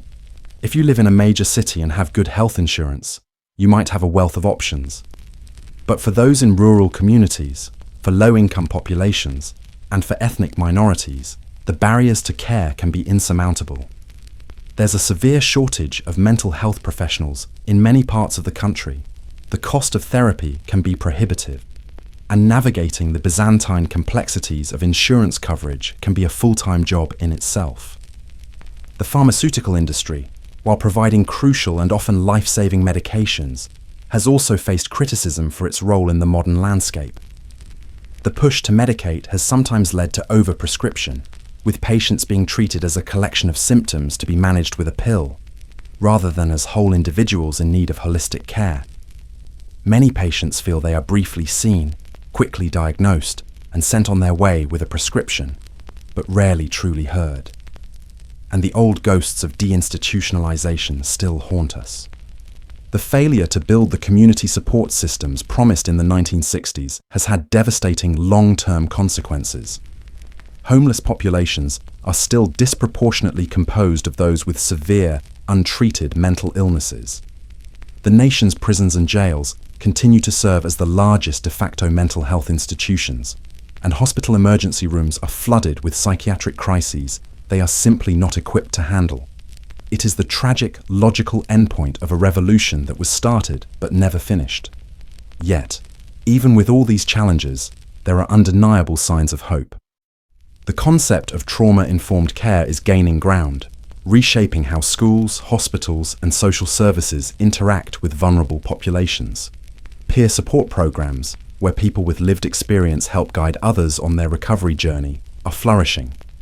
Schools are beginning to integrate mental wellness and emotional intelligence into their curriculums, teaching a new generation that mental health is just as important as physical health. And powerful movements for neurodiversity are challenging the very notion of a single, correct, or normal way for a human mind to be, arguing for acceptance and accommodation rather than a relentless push for a cure. The history of how we treat our most vulnerable minds is a long and often brutal one. We have moved from chains to clinics, from exorcisms to brain scans. We have learned so much, but the work is far from done. Mental illness may no longer be shackled to a wall or cut from the brain with an ice pick, but millions still suffer in silence, buried under the weight of cultural shame, economic barriers, and a system that too often fails them. History has shown us, in painful detail, what not to do. The future will be defined by whether we have the compassion, the will, and the wisdom to finally start doing better. We have journeyed through plagues of the body and plagues of the mind, exploring the ways humanity has survived or failed to survive, the invisible forces of disease and the internal chaos of madness. Now, we turn to a different kind of survival, a different kind of code. We turn to the warriors. Throughout history, elite fighting forces have been defined not just by their weapons or their tactics, but by the philosophies that governed their lives, their loyalties, and, most importantly, their deaths. These were the warrior codes, the unwritten laws of blood and honor that turned mere soldiers into legends. Let's begin in feudal Japan. The code here was known as Bushido, which translates to the way of the warrior. This was not a set of laws written by emperors or carved into stone tablets. Bushido was a living, breathing ethos, whispered from master to student through generations, inked into poetry, and sharpened into the very soul of a samurai's steel. It was a philosophy that governed everything a warrior did, from how he fought on the battlefield to how he served his lord, and most critically, how he faced his own end. Emerging and evolving over centuries during Japan's feudal era, Bushido was a potent cocktail of different philosophies. It drew its reverence for tradition and ancestry from Shintoism, its calm acceptance of fate and detachment from materialism from Zen Buddhism, and its rigid emphasis on loyalty and social order from Confucianism. Together, these streams of thought created a code that demanded the cultivation of 7 core virtues: loyalty, courage, benevolence, respect, honesty, honor, and rectitude. These were not vague, aspirational ideals. They were lived, daily obligations. A samurai who violated one of these virtues couldn't just expect a slap on the wrist. He could expect social exile, disgrace for his family, or a far more gruesome and personal end. At the very heart of the code was loyalty chugi. This wasn't a negotiable contract. It was an absolute, unwavering allegiance to one's daimyo, or feudal lord. Betrayal wasn't seen as a simple political misstep. It was a form of spiritual pollution, a stain on one's character that could never be washed away. A samurai's life belonged to his lord. He was bound by the concept of giri, an often untranslatable sense of duty and social obligation, a debt that could never be fully repaid. This bound him tighter than any written contract. And death? For the samurai, death was never the enemy. In fact, the ideal warrior was expected to embrace it, to live with a constant awareness of his own mortality. A famous text on Bushido, the Hagakure, states, "The way of the samurai is found in death." By meditating on their own demise daily, they prepared their soul for the moment when duty would demand the ultimate price. This freed them from the fear of death in battle, allowing them to act with a clear mind and total decisiveness. Honor, or meiyo, was perhaps the most crucial virtue, tied directly to one's name and reputation. A samurai's honor was his identity. To lose it through cowardice, dishonesty, or disloyalty was a fate worse than death itself. And if a samurai did fail his master, display cowardice in the face of the enemy, or bring profound shame upon his name, there was one final terrible path to reclaim that lost dignity: seppuku. Known in the West by the more vulgar term harakiri, belly cutting, seppuku was a form of ritual suicide that was considered the ultimate expression of a samurai's control over his own fate.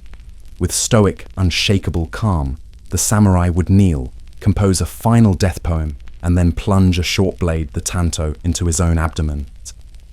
He would then make a deep, slicing cut from left to right, spilling both his pain and his guilt onto the white tatami mat below. It was an excruciatingly painful end, and its purpose was to prove the purity of his spirit through an act of supreme self-discipline. To spare him a prolonged and agonizing death, a trusted second, known as the kaishakunin, would stand behind him. At the moment of greatest agony, the kaishakunin would deliver a single, clean sword stroke, a merciful beheading that ended the samurai's suffering while preserving the honor of the ritual. To Western eyes, this might sound horrific and barbaric, But to the samurai, it was seen as beautiful, a final, powerful poem written in blood, a way to transform a life of shame into a death of perfect honor. What makes Bushido so extraordinary as a warrior code isn't just its severity, it's the balance it demanded. It wasn't just about being a fierce killer. A true warrior under Bushido was also expected to show compassion, jin, to the weak, to be honest in his dealings, and to practice politeness and respect, rai, even to a defeated enemy. He was supposed to be a scholar and a poet, as well as a swordsman. The sword was sacred, a symbol of his soul, but it was never the whole point. A true warrior didn't just master the art of combat, he mastered himself. The era of the samurai officially ended in the late 19th century with the Meiji Restoration, when Japan modernized and the warrior class was dissolved. But Bushido didn't simply die with the swords. Echoes of the code lingered, shaping the ethos of Japanese military officers during World War II, who embraced its ideals of self-sacrifice and loyalty to the emperor, often with devastating consequences. And it still lives on today, albeit in a different form. You can see its influence in the discipline and respect inherent in martial arts like kendo and judo. You can see its ghost in the intense loyalty and sense of duty within Japanese corporate culture. Bushido's legacy is a testament to the power of a code that demanded honor, not just in victory, but in restraint, in humility, and even in the final silent moments between life and death. From the meticulously structured honor of feudal Japan, we now sail to the frostbitten lands of Scandinavia, where a different kind of warrior code was being carved not in poetry and quiet contemplation, but in fire, blood, and the unforgiving northern seas. This was the age of the Vikings, and their code had no single name like Bushido. It wasn't a formal scripture or a philosophical treatise. It was a raw, unwritten ethos etched into their sagas, buried in their graves, and roared in their praise of the gods. At its core was a stark and simple belief: death comes for everyone, so you had better die well. Viking honor revolved around a trinity of brutal virtues: bravery, loyalty, and above all, reputation. A Viking's name and the stories told about him were the closest thing he had to immortality on earth. They did not seek peaceful deaths in their beds, surrounded by family. To die of old age or sickness, a straw death, as they called it, was considered shameful, a pathetic end for a life that was meant to be lived with vigor. The dream, the ultimate life goal, was not to avoid tragedy, but to fall in the heart of it, to die in the full fury of battle with a weapon in your hand. Why this obsession with a glorious death? Because of Valhalla. In the grand theatre of Viking cosmology, warriors who died courageously on the battlefield were chosen. The Valkyries, Odin's fearsome shield maidens who rode over the fields of slaughter, would select the worthiest of the slain, the Einherjar, and escort their souls to Valhalla, Odin's great hall in Asgard. This wasn't a place of peaceful, ethereal rest. Valhalla was a warrior's paradise, a cosmic mead hall where the party never ended. Every day the chosen warriors would feast on the meat of the magical boar Serimnir, who was resurrected each evening. They would drink endless quantities of mead from the udder of the goat Heidrun. And then they would spend their days doing what they loved most, fighting each other to the death in the great courtyard, only to be miraculously healed and resurrected in time for the evening feast, ready to do it all over again. But this wasn't just an eternity of drunken brawling. There was a purpose to it all. This was a training ground. The warriors of Valhalla were Odin's elite army, preparing for Ragnarok, the prophesied twilight of the gods. In that final, apocalyptic battle, they would march out of Valhalla's 540 doors to fight alongside Odin and the other gods against the giants and the forces of chaos. To be chosen for this was the highest honor a warrior could achieve. In contrast, if you died a coward or of old age, your soul was cast into the dreary, misty underworld of hell, a place of shame and eternal boredom. This powerful belief system shaped every aspect of how Vikings lived. Their infamous raids, their conquests, and their explorations weren't just acts of survival or greed. They were auditions for eternity. Loyalty to one's jarl, chieftain, or king was another pillar of the code. Viking warriors, known as herdmen, formed intensely tight-knit warbands bound by sacred oaths of allegiance. To betray your oath brother or your leader was an unthinkable stain on your honor, a crime that would make you an outcast. But this wasn't the blind, absolute obedience of the samurai. Viking loyalty was a two-way street. It was commanded by strength and earned through generosity. A jarl had to be brave, successful in battle, and crucially, he had to share the plunder with his men. A leader who lost face, made cowardly decisions, or became stingy with treasure would quickly find his men challenging his authority or abandoning him for a more promising commander. Strength and reputation commanded loyalty. Weakness and shame lost it. And then there was vengeance. In the Viking world, vengeance wasn't just a passion, it was a sacred duty. A warrior's honor was inextricably linked to that of his kin. If your family member was wronged or murdered, or your own honor was insulted, you were socially and morally obligated to respond with steel. Feuds could last for generations, spilling over into cycles of retribution and blood debts that consumed entire families. The great Icelandic sagas like Njáls saga are filled with these relentless cycles of violence, where heroes refuse compensation or peace treaties until justice has been served, blade to blade. It wasn't seen as cruelty, it was seen as restoring balance to the world. Even in their final moments on Earth, the Viking ethos was on full display. Their funerals were a testament to their life's achievements and their belief in the afterlife. Great warriors were often buried in ships, surrounded by their most prized possessions, their finest weapons, their shields, tools, and treasures. Sometimes, sacrificed animals like horses and dogs, and even sacrificed slaves, would be included to serve their master in the next life. This wasn't just a burial, it was a final, defiant statement of a warrior's status, ensuring he would arrive in the afterlife properly equipped for the endless war games to come. Many Vikings feared a quiet death far more than they feared pain. As they grew old and felt their strength failing, some would deliberately seek out danger, hoping to die in one last glorious skirmish rather than fading away in bed. For the Viking warrior, life was a performance, and the final act was everything. It was a code forged in a harsh landscape and a brutal faith, one that made a violent death the greatest possible achievement and promised that only the brave would be remembered. They didn't just fight to live, they fought for a death worthy of a song. From the chaotic, glory-seeking world of the Norsemen, we now march south into the heart of a civilization that would redefine the very concept of military power.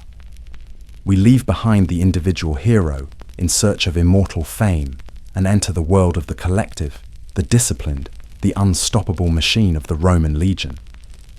To be a Roman soldier was not simply to know how to fight, it was to embody virtues, a word that blended virtue, valor, manliness, and unwavering civic duty into a single, brutal code of conduct.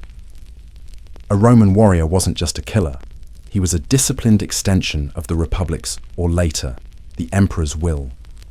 He was a walking, breathing symbol of order in a world Rome saw as chaotic. The single most important thing to understand about the Roman warrior code is that the individual was secondary to the group. The ideal Roman legionary did not crave personal glory. He didn't seek to have sagas sung about his heroic deeds.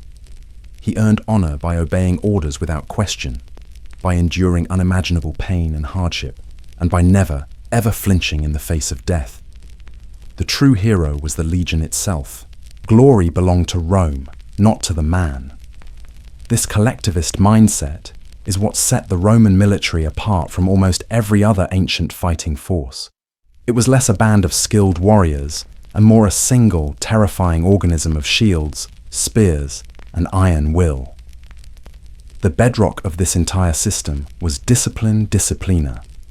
The training Roman soldiers endured was constant, relentless, and designed to break down the individual and rebuild him as part of a unit.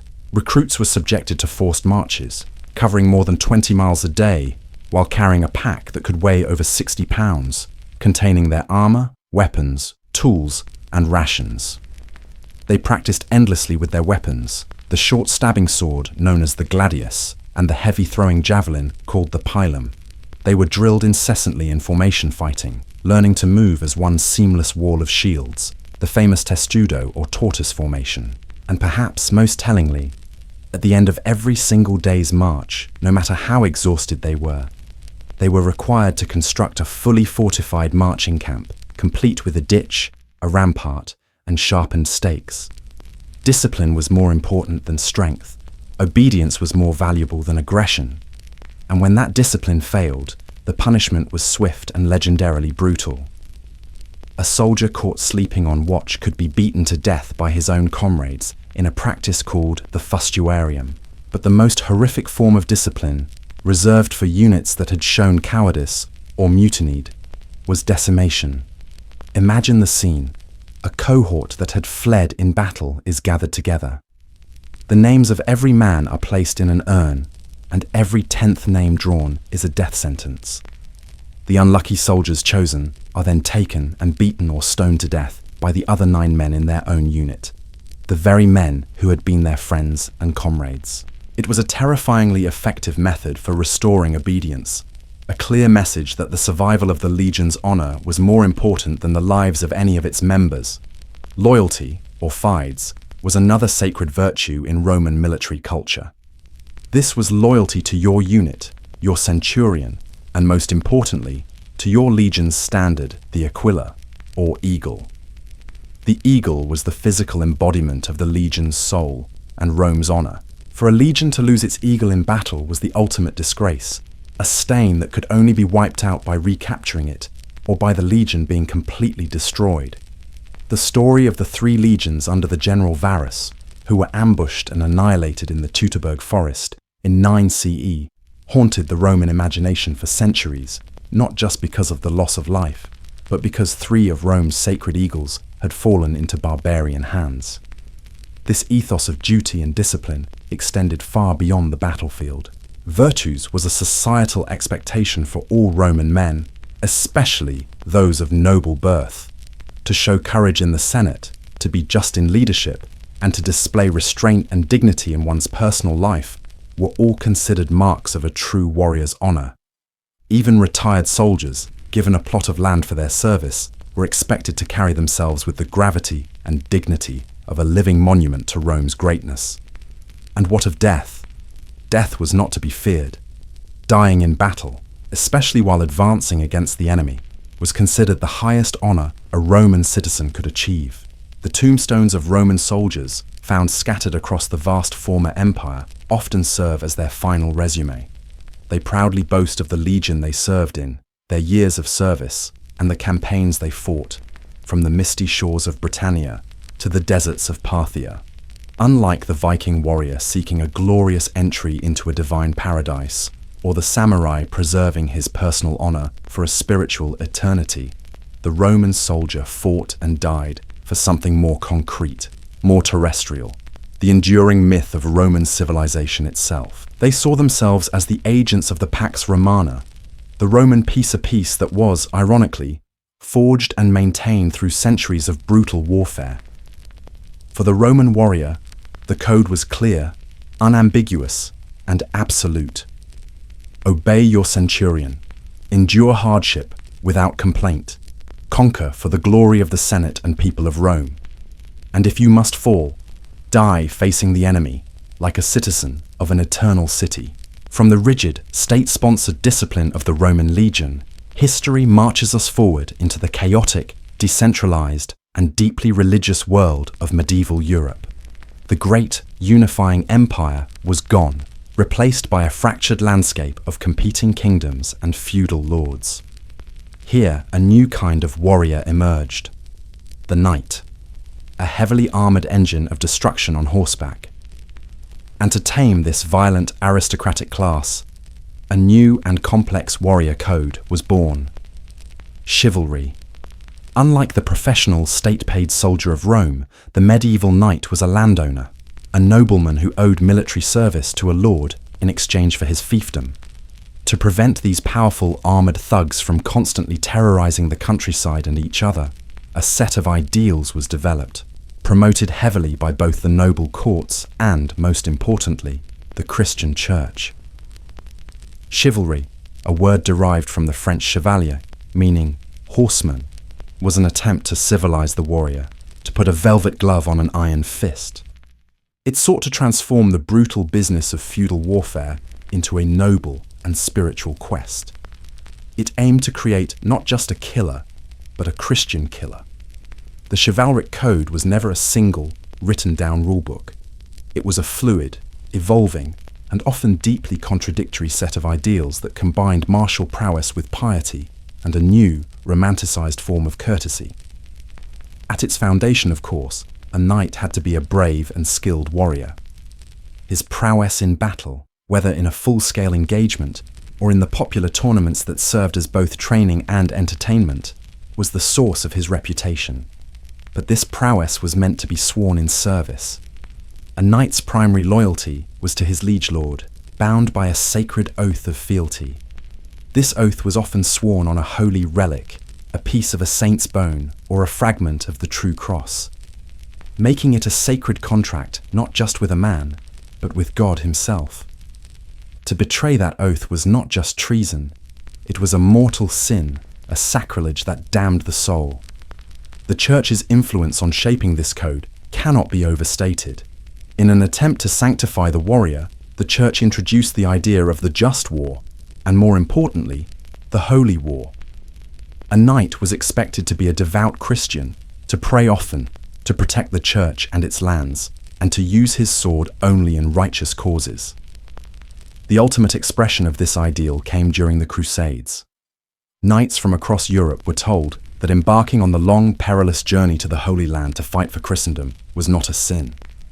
In fact, killing in the name of Christ was presented as an act of piety, a holy duty that could grant them remission for all their past sins. This masterstroke of religious branding turned warfare into a form of armed pilgrimage and justified centuries of bloodshed under the banner of the cross. But the most famous, and perhaps strangest pillar of chivalry, was its emphasis on courtesy, particularly the tradition of courtly love. The ideal knight was expected to be more than just a pious brute. He had to be a gentleman. He was charged with protecting the weak and defenseless, a category that usually included women, orphans, and the clergy, though, as we'll see, rarely the peasantry. He was expected to be generous, humble, and honourable in his dealings. The concept of courtly love, or fin amour in French, took this to a new level. In the romantic literature of the time, a knight would choose a noble lady, often the wife of his own lord, and dedicate his entire martial existence to her. He would wear her colours in tournaments, perform heroic deeds in her name, and pine for her from a distance. This love was, in theory, supposed to be completely chaste and spiritual. It was a force meant to inspire the knight to be a better man and a greater warrior. It was poetic, it was maddening, and it was almost always unrequited. This tradition gave violent men a sophisticated, romantic outlet and became the central theme of medieval romance, most famously in the tragic story of Sir Lancelot, whose adulterous love for Queen Guinevere, the wife of his king Arthur, ultimately brought down the entire kingdom. Now for the reality check. For all its beautiful poetry and noble ideals, the code of chivalry was often honoured more in the breach than in the observance. It was a code of profound hypocrisy. Many, if not most, knights were little more than brutal warlords who used the veneer of chivalry to justify their own ambition and greed. They may have been courteous to a noble lady at court, but they thought nothing of burning a village to the ground or slaughtering its inhabitants. This reveals the most critical flaw in the chivalric code. It was entirely class-based. The rules of courtesy, honour, and mercy applied almost exclusively to other members of the nobility. A knight would be honour-bound to treat a captured enemy knight with respect, as he could be ransomed for a handsome profit.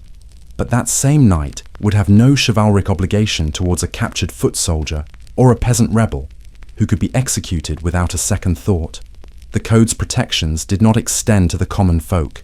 Chivalry was a set of rules for how wolves should treat other wolves, not how they should treat the sheep. In the end, chivalry was a beautiful myth, a romantic and powerful ideal that created the enduring archetype of the knight in shining armor. It was an attempt to impose a moral and spiritual framework on a violent and unequal society, but it was a code built on contradictions. It turned warfare into a holy ritual, loyalty into a sacred law, and honor into a grand theatrical performance, all while largely ignoring the suffering of the vast majority of the population. It wasn't just about how to wield a sword, it was about creating a divine justification for doing so. If the code of chivalry was an attempt to wrap the brutal business of war in layers of poetry, piety, and romance, our next stop strips all of that away. We journey back in time to ancient Greece, to a city-state that was less a city and more a military barracks with farms attached. If other warrior codes dance between honor and personal glory, the code of the Spartans came with no frills, no sentimentality, and no room for debate. It was a code of stone-hard discipline, absolute obedience, and the complete and total subjugation of the individual to the state. This was Sparta. To understand the Spartan warrior, you must first understand the Spartan state. Sparta wasn't like Athens, a bustling center of philosophy, art, and democracy. It was an armed camp, a society where every single aspect of life, from birth to death, was ruthlessly engineered for one purpose, and one purpose only: to produce the most disciplined, fearless, and lethal soldiers the world had ever seen. The reason for this extreme militarism was simple: fear. The Spartan citizens were a tiny minority ruling over a vast enslaved population known as the Helots. The constant, simmering threat of a Helot uprising meant that Spartan society had to be a fortress, and every male citizen had to be a guard. In Sparta, war wasn't a profession, it was the very meaning of life itself. The forging of a Spartan warrior began at the moment of his birth. A newborn Spartan boy was not given to his parents to cherish. He was presented to the Gerousia, the Council of Elders, for inspection. The elders would examine the infant for any sign of weakness or physical deformity. If the baby was deemed fit, he was allowed to live. If he was found wanting, he was taken to a nearby chasm at the foot of Mount Taygetus and left to die. From the very first day of life, the state, not the family, decided who was worthy of being a Spartan. If he passed this first brutal test, the boy's life was his own for only 7 years. At that age, he was taken from his family and enrolled in the Agoge, the state-run military training program that would be his home, his school, and his crucible for the next 13 years. The Agoge was designed to systematically strip away all sense of individuality, comfort, and sentimentality, and replace it with discipline, endurance, and unwavering loyalty to the Spartan state. Life in the barracks was intentionally harsh. Boys were housed together in groups, where they learned to rely on each other and to compete fiercely. They were kept perpetually underfed, a deliberate policy designed to encourage them to steal food. This wasn't to promote lawlessness, it was to teach them stealth, cunning, and resourcefulness. The only crime was being caught. A boy who was caught stealing was punished not for the theft itself, but for his incompetence in getting caught, often with a severe whipping. The training regimen was a masterclass in pain and hardship. The boys were taught to walk barefoot and were given only a single thin cloak to wear year-round, forcing their bodies to adapt to both heat and cold. They learned to sleep on hard beds made of reeds they had to gather themselves from the riverbank. They were taught to speak in the famous laconic style, named for their home region of Laconia, using as few words as possible to convey their meaning. Talk less, do more was the principle. This wasn't just about being quiet, it was about mental discipline, clarity, and avoiding frivolous self-expression. To test their endurance, they were subjected to brutal rituals. the most famous of which took place annually at the altar of Artemis Orthia, where adolescent boys were flogged, sometimes to death, in a religious ceremony designed to display their courage and fortitude to the entire city. Out of this brutal furnace came the Spartan hoplite, the ultimate soldier. But his strength was not his own. It belonged to the phalanx. In battle, Spartans fought in a tightly packed formation of shields and spears. Unlike other warrior cultures that might celebrate the deeds of a lone hero, individual glory in Sparta was meaningless, even suspect. The phalanx required every single warrior to protect the man to his left with his shield. To break formation, even to charge forward heroically, was to create a gap in the line, exposing your brothers to death. It wasn't just a tactical failure. It was a moral collapse. The individual disappeared into the great grinding machine of war.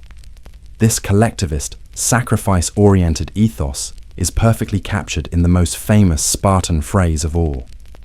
When a Spartan mother sent her son off to war, she would present him with his shield and say "Etan e epitas," with this or on this. The meaning was stark and absolute. Come back either victorious, carrying your shield, or dead, being carried upon it. There was no third option. Returning home without your shield meant you had dropped it to flee the battlefield, the ultimate act of disgrace. A Spartan who survived a battle through cowardice, atresis, or trembler faced a fate many considered worse than death. He was stripped of his citizenship, his political rights, and his honor. He was forced to wear a special patched cloak of shame and shave off half his beard. He would be an object of public scorn, ostracized by everyone, including his own family. No one would marry his daughters or speak to him. It was a complete social death. In Sparta, the individual didn't matter. The state was everything. And for centuries, no one in Greece dared to challenge the Spartan phalanx, because they knew they weren't just fighting men. They were fighting an idea, an entire society that had transformed itself into a living weapon. If the Spartans built a warrior code designed to create an unbreakable wall of infantry, our next journey takes us to the vast, open steppes of Central Asia, where a code was forged for the exact opposite purpose, not to defend, but to conquer everything in sight. This was the world of the Mongol warrior under Genghis Khan, a world governed by a code that valued ruthless pragmatism and absolute results above all else. If the samurai lived by honor and the Spartans by discipline, the Mongol warrior lived by the cold, hard clarity of victory. To understand the Mongol warrior, you must first understand the land that created him. The unforgiving steppe was not a place of gentle philosophy or settled agriculture. It was a vast, wind-swept sea of grass, with brutal winters and scorching summers. It demanded a level of toughness, mobility, and self-sufficiency from its people that was almost unimaginable to the settled civilizations of Europe and Asia. From the moment they could walk, Mongol children learned to ride horses. They were said to be more comfortable in the saddle than on their own 2 feet. They learned to hunt with a bow from horseback, to live off a diet of dried meat and fermented mare's milk, known as airag, and to endure extreme hardship with little complaint. Their entire nomadic lifestyle, moving with their herds from one pasture to the next, made them arguably the most mobile population on Earth. Before the rise of Genghis Khan in the late 12th century, these steppe tribes were a fractured, chaotic collection of clans, constantly at war with one another. The genius of the man they called Temujin, before he became the Great Khan, was not just his ability to conquer these tribes, but his vision to unite them under a single, unified identity and a new, ironclad code of law and conduct. This code was known as the Yasa. While no complete original text of the Yasa survives, its principles were recorded by historians of the time, and they reveal the blueprint for the Mongol Empire's success. It was a code that prioritized absolute obedience to the Khan, promoted a surprising degree of religious tolerance for purely pragmatic reasons. A subject who was allowed to keep his religion was less likely to rebel. And, most importantly, it established a new kind of loyalty that superseded all old tribal and clan allegiances. At the very heart of the Mongol warrior code was this concept of absolute loyalty to the Khan. Genghis Khan systematically broke down the old tribal structures, scattering members of different tribes throughout his new military units. These units were organized on a decimal system groups of 10, Arban, 100, Zun, 1000, Mingan, and 10,000, Tumen. Loyalty flowed directly up the chain of command to him. If one man in a unit of 10 deserted or showed cowardice in battle, the other 9 were often executed along with him. This created a powerful sense of collective responsibility and made betrayal or flight unthinkable. It was an existential threat to the entire unit. But perhaps the most revolutionary aspect of the Mongol code was its strict meritocracy. In a world dominated by aristocracies, whether the noble knights of Europe or the landowning samurai of Japan, the Mongol army was a place where a man's birth meant nothing. His skill, bravery, and loyalty meant everything. A common shepherd who proved himself on the battlefield could rise to become a general commanding tens of thousands of men. Famous Mongol generals like the brilliant Subutai, who was not of noble blood, rose through the ranks on talent alone. This ensured that the Mongol officer corps was not just loyal, but also incredibly competent. It was a system that rewarded results, not lineage. This pragmatism extended to the battlefield. Mongol discipline was legendary and brutally enforced. Looting was strictly forbidden until a total victory had been declared, and permission was given by the commander. This prevented the army from dissolving into a greedy mob mid-battle and ensured they fought as a cohesive unit focused on a single objective: the complete destruction of the enemy's ability to fight. They also mastered the art of psychological warfare. The Mongol hordes were famous for their feigned retreat, a devastatingly effective tactic where a portion of their army would pretend to break and flee in disarray. When their overconfident enemies would break formation to pursue them, they would be led directly into a prepared ambush, where the main Mongol force would be waiting to encircle and annihilate them. Their policy towards cities was just as calculated. A city that surrendered peacefully would be spared, and its citizens incorporated into the empire, though its artisans and engineers would be sent wherever the Khan needed them. A city that chose to resist, however, would face utter annihilation. The Mongols would slaughter the entire population, men, women, and children, and build grotesque pyramids of skulls as a terrifying warning to the next city in their path. This wasn't random, mindless cruelty. It was calculated terror, a brutal form of propaganda designed to make future conquests faster and less costly. The code was not about abstract notions of honor in combat. There was no fair fight. The ideal Mongol warrior was a master horse archer who could fire with deadly precision while galloping at full speed. They would attack in swarms, raining down arrows from a distance, retreating before the enemy's heavy cavalry or infantry could engage, and constantly harassing them, wearing them down until they were exhausted and demoralized. They viewed war not as a moral conflict or a spiritual test, but as a job to be done. It was a practical problem, and victory was the only solution that mattered. The Mongol code, therefore, was not romantic. It was not poetic. It was a ruthlessly efficient system forged on the harsh steppe and perfected by a military genius. It valued loyalty, merit, and discipline, not for their spiritual worth, but for their practical utility. It created warriors not of marble or myth, but of blood, bone, and pure, unyielding resolve. And with that code, they built the largest contiguous land empire in the history of the world. If the Mongol code was one of pragmatic conquest across vast open plains, our next journey takes us to the rolling grasslands and hills of southern Africa, where in the early 19th century, a new and devastatingly effective warrior code was forged in fire, sweat, and the mind of a revolutionary genius named Shaka Zulu. The warriors of the Zulu kingdom were not born into a long-established tradition. Their code was a radical invention, one that transformed a scattered collection of clans into a disciplined, centralized military force that would shake the continent to its core.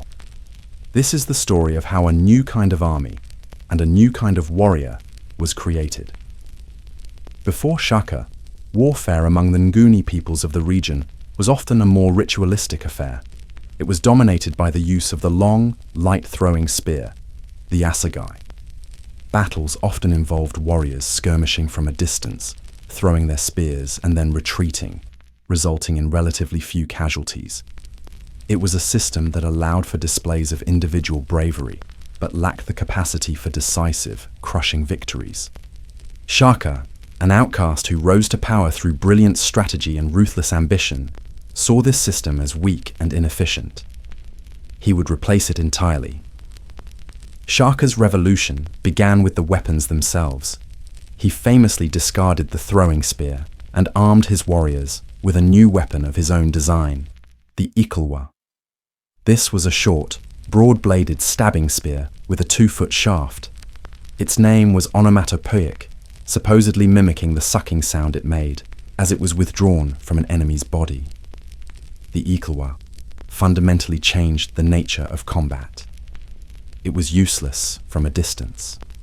Its only purpose was for close quarters, hand-to-hand fighting. This tactical shift demanded a new level of discipline and immense courage. You could no longer fight from a safe distance. You had to look your enemy in the eye. To complement this new weapon, Shaka introduced a larger, stronger shield made of tough cowhide, the isilangu. This wasn't just a defensive tool, it was an offensive weapon. Warriors were trained to use the shield's left edge to hook their opponent's shield aside, exposing their ribs for a fatal thrust from the ikulwa. In a final, radical move, Shaka forced his warriors to discard their sandals. He argued that they slowed the men down and that toughened bare feet would give them better grip and speed on the battlefield. Through constant, grueling marches, he conditioned his army to move faster and farther than any of their rivals. But Shaka's true genius lay in social and organizational engineering. He dismantled the old system of clan-based armies and created a national army loyal only to him. He organized his warriors into regiments, called amabutho or impi, which were based on age. Young men from all over the kingdom were conscripted into the same age grade, forced to live together, train together, and fight together. This created a powerful sense of camaraderie and brotherhood that superseded their old clan loyalties. They were no longer just members of the Buthelezi or Ntuli clan. They were now, first and foremost, warriors of the Zulu nation. Life in these military barracks, or kraals, was one of relentless training and iron discipline. The warriors were subjected to constant drilling, long-distance runs, and mock battles that built unparalleled endurance and tactical cohesion. And Shaka introduced another powerful tool of social control: forced celibacy. Warriors were forbidden to marry until they had proven themselves in battle, and their entire regiment was given permission by the king, often not until they were in their late 30s or early 40s. This was not just about discipline, it was a brilliant incentive system. The right to marry and start a family, a fundamental goal for any young man, was now a reward to be earned through loyal service and bravery in battle. It tied their personal ambitions directly to the needs of the state and the will of the king. In battle, the Zulu Impi was a terrifying spectacle of disciplined fury, deploying Shaka's most famous tactical innovation, the buffalo horns formation, or impondo zankomo. The army was divided into 3 parts. The main, central force, composed of the most experienced warriors, was called the chest, isifuba. Its role was to engage the enemy head-on and pin them in place. On either side of the chest were the horns, isimpondo, made up of younger, faster warriors. Their job was to race out and encircle the enemy, enveloping them from the flanks. Behind the chest sat the loins, umutwa, a reserve of veteran warriors who would sit with their backs to the battle. This was a psychological masterstroke. It showed a supreme confidence that they would not be needed, while also keeping a powerful, fresh force ready to be deployed to deliver the final crushing blow. Within this system, Courage was the only option. Shaka's code had no room for cowardice.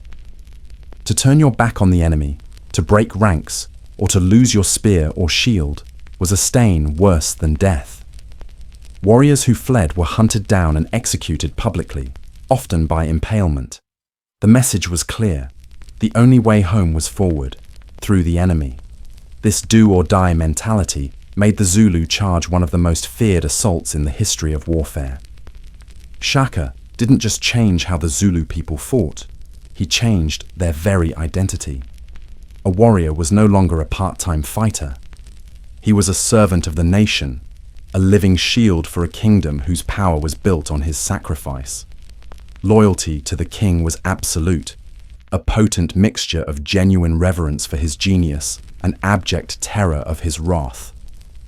The Zulu warrior code was a revolutionary system that turned a tribal society into a military state and ordinary men into legends.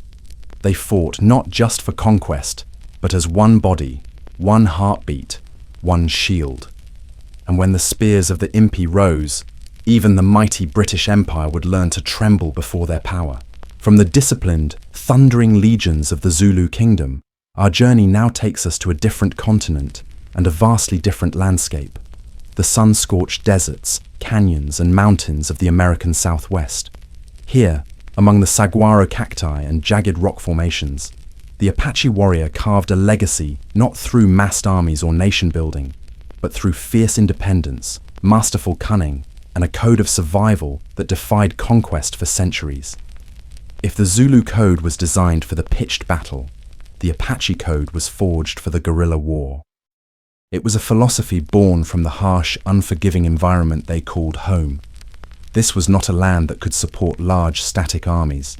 It was a land that demanded mobility, endurance, stealth, and an intimate, almost spiritual knowledge of every rock, spring, and hidden trail.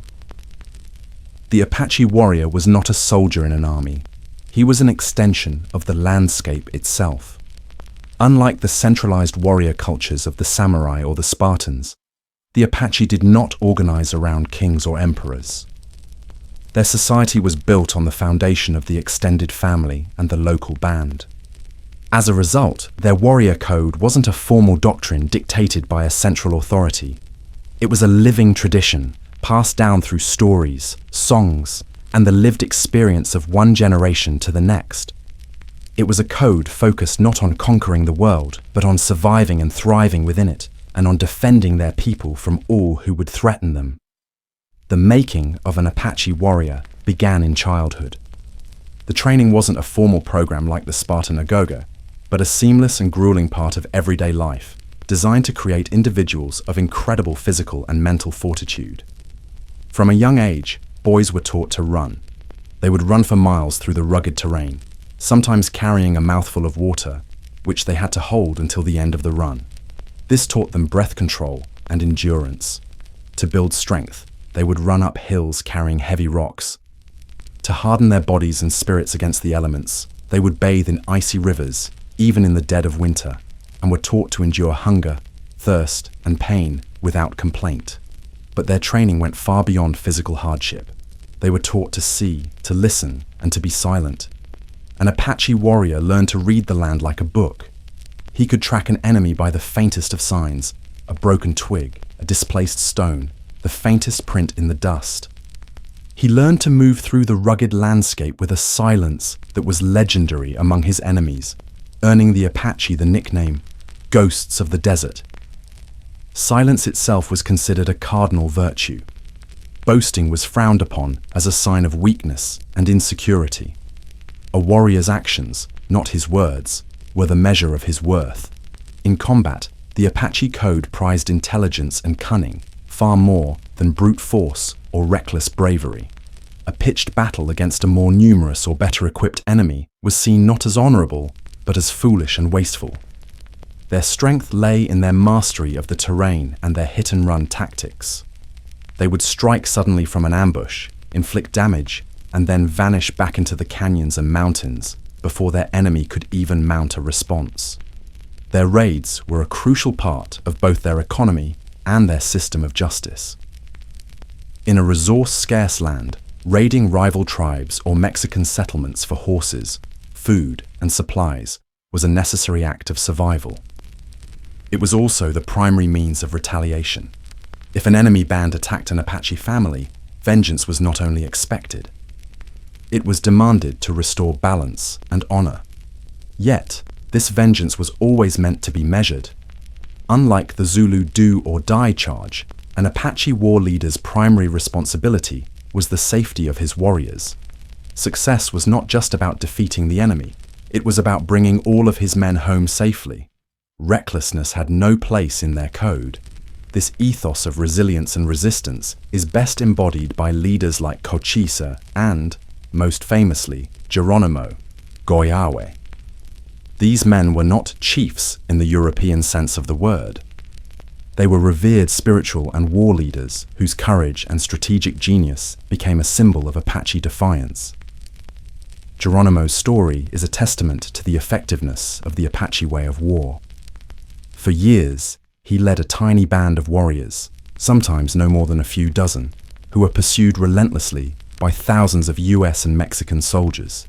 Yet, using their profound knowledge of the land and their mastery of guerrilla tactics, they consistently outmaneuvered and eluded their pursuers, becoming legends in their own time.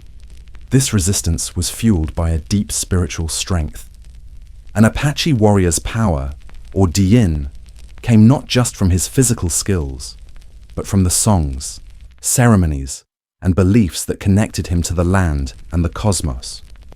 They were not just fighting for territory, they were fighting for the survival of their people, their culture, and their way of life on land they considered sacred. The Apache Code, in the end, was one born of necessity and forged in the crucible of a harsh land and constant conflict. It was a code of survival, of self-discipline, and of fierce independence. It created a warrior who was a master tracker, a silent hunter, and a ghost in the landscape. He did not seek glory through conquest or the building of empires. He sought dignity in resistance and found his honor in the unwavering defense of his family, his people, and his home. From the stark survivalism of the Apache, our exploration of warrior codes now takes us to the vibrant, tumultuous landscape of 17th century India. Here, amid the clash of empires and the crucible of religious persecution, a new kind of warrior brotherhood was born. One forged not for conquest, not for personal glory, and not for the defense of a single tribe, but for the protection of righteousness itself. This was the Khalsa, the Sant soldiers of the Sikh faith, and their code was a revolutionary fusion of spiritual devotion and fearless martial duty. To understand the Khalsa, you must first understand the world that made them necessary. Sikhism, a monotheistic faith founded in the 15th century by Guru Nanak, emerged in the Punjab region of India with a message of radical equality, service to humanity, and meditation on one true God. For its first century, it was a purely peaceful, contemplative path. But the rising power of the Mughal Empire brought with it waves of brutal intolerance and persecution. The fifth Sikh Guru, Guru Arjan Dev, was martyred in 1606, executed by the Mughal Emperor Jahangir. Less than 70 years later, the ninth Guru, Guru Tegh Bahadur, was publicly beheaded in Delhi for refusing to convert to Islam and for defending the rights of Hindus to practice their own faith. This history of martyrdom and oppression created the conviction that faith, if it were to survive, had to be defended. The sixth Guru, Guru Hargobind, introduced the foundational concept of Miri Piri, the idea of balancing temporal, worldly power, Miri, with spiritual authority, Piri. He famously wore two swords to symbolize this dual responsibility. The stage was set for the creation of a new kind of devotee, one who was as comfortable in meditation as they were in battle. This transformation reached its dramatic climax in 1699. The 10th and final human guru, Guru Gobind Singh, called Sikhs from all over India to the city of Anandpur for the annual Vaisakhi festival. As thousands gathered, the guru emerged from his tent, not with a message of peace, but with a naked sword held aloft.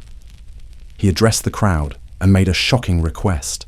He needed a volunteer, a Sikh willing to give his head to prove his faith. A stunned, terrified silence fell over the crowd. Finally, one man, a shopkeeper named Daya Ram, stepped forward. The guru led him into the tent.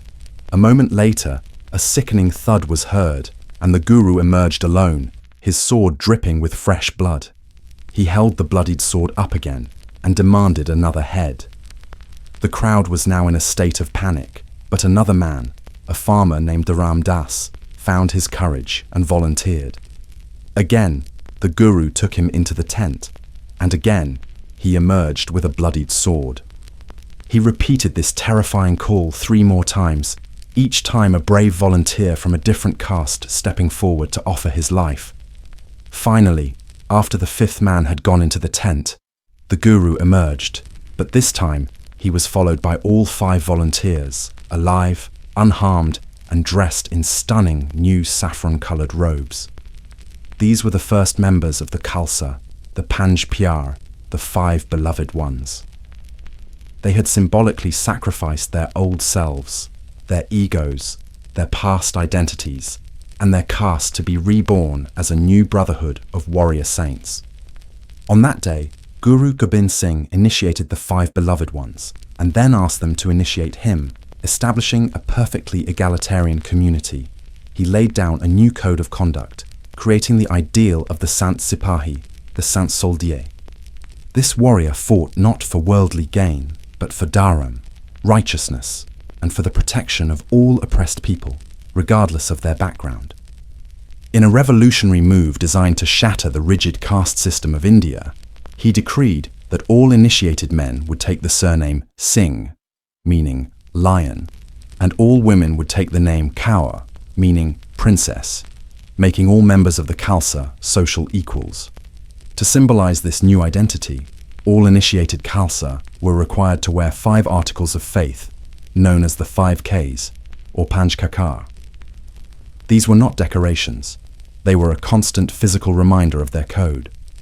First was Kesh, uncut hair, which symbolized a rejection of vanity and an acceptance of God's creation in its natural form.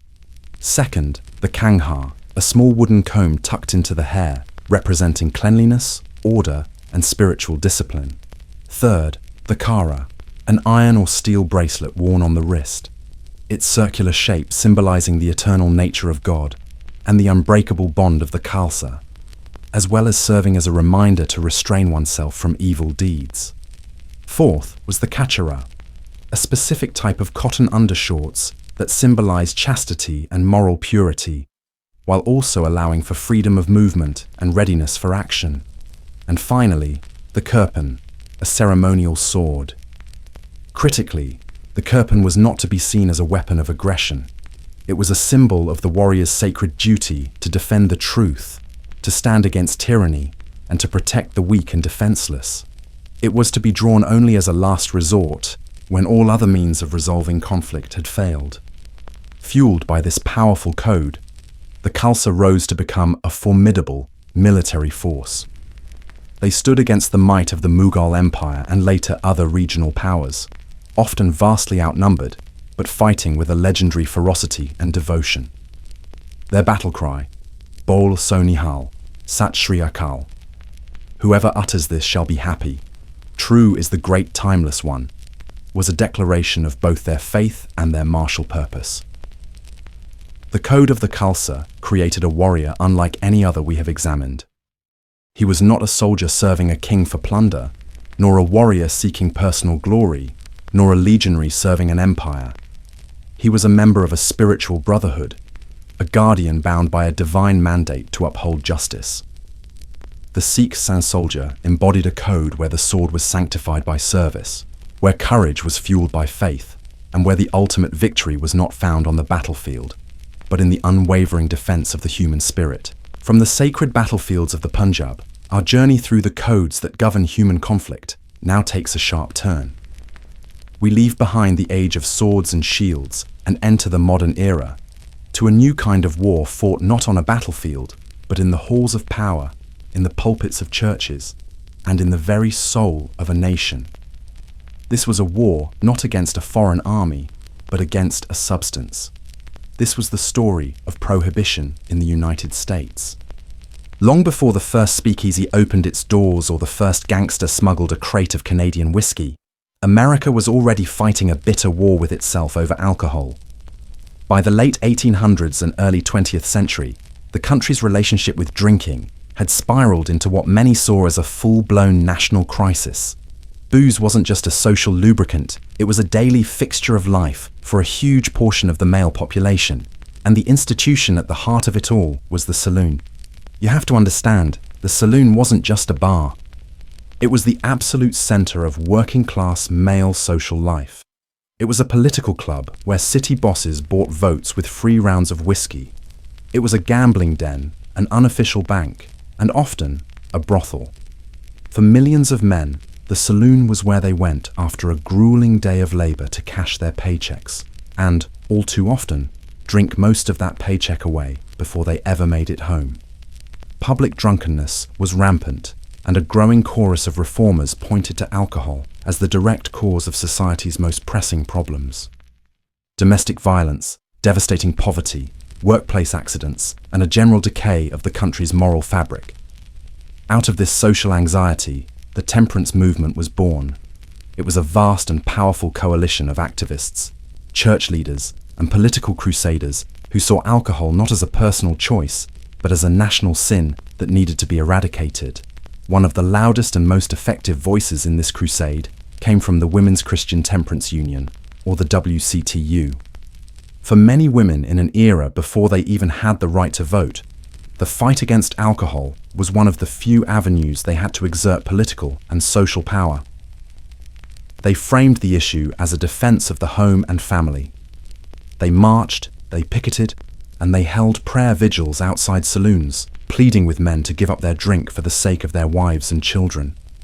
Figures like the famous hatchet-wielding Carrie Nation became folk heroes for physically smashing up saloons in their righteous fury. But alongside the praying and the protesting, a much more calculating force was at work: the Anti-Saloon League. This group was not interested in changing hearts and minds one drunkard at a time. They understood that laws only change when you change the lawmakers. The League became one of the most ruthlessly effective single-issue lobbying groups in American history. Their motto was, "The Church in Action Against the Saloon," and they played politics to win. They would support any candidate from any party, Democrat or Republican, as long as they pledged to vote dry. They pressured politicians, funded campaigns, and blanketed the country with propaganda that painted alcohol as a monstrous threat to the American way of life. But there was more than just moral righteousness fueling this movement. There was also fear, prejudice, and a deep cultural divide. The temperance movement drew most of its strength from rural, white Protestant America. They looked at the rapidly growing industrial cities with deep suspicion. And what were those cities full of? Immigrants. And those immigrant communities, especially the Irish, the Italians, and the Germans, were associated with a heavy drinking culture. For many native-born Protestants, the saloon wasn't just a den of vice, it was a symbol of foreign influence and a threat to their cultural dominance. Attacking the saloon was a way to attack these new, unfamiliar cultures. This simmering cultural conflict finally boiled over with the United States' entry into World War I in 1917. The war provided the final, powerful push that the dry forces needed. A wave of anti-German hysteria swept the country, and the nation's brewing industry, dominated by families with German names like Pabst, Schlitz, and Anheuser-Busch, became an easy and patriotic target. Drinking beer, which was heavily associated with German-American culture, was suddenly framed as an act of treason, a way of supporting the enemy Kaiser. Wartime rationing provided another convenient argument. The Dries argued that the immense quantities of grain being used to brew beer and distill whiskey were desperately needed for the war effort to produce bread to feed American soldiers and our allies in Europe. The slogan, "Food will win the war," was effectively turned against the alcohol industry. It was a perfect storm of moral fervor, political cunning, anti-immigrant prejudice, and wartime patriotism. The pressure became irresistible. On January 16, 1919, the 18th Amendment to the Constitution was officially ratified. It banned the manufacture, sale, or transportation of intoxicating liquors within the United States.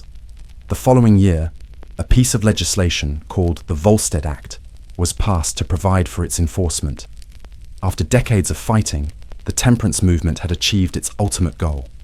America was officially a dry nation. They believed they were ushering in a new golden age of sobriety, virtue, and prosperity. But instead of creating a sober utopia, they had just uncorked a decade of chaos, corruption, and cultural rebellion that would transform the nation in ways they could never have imagined.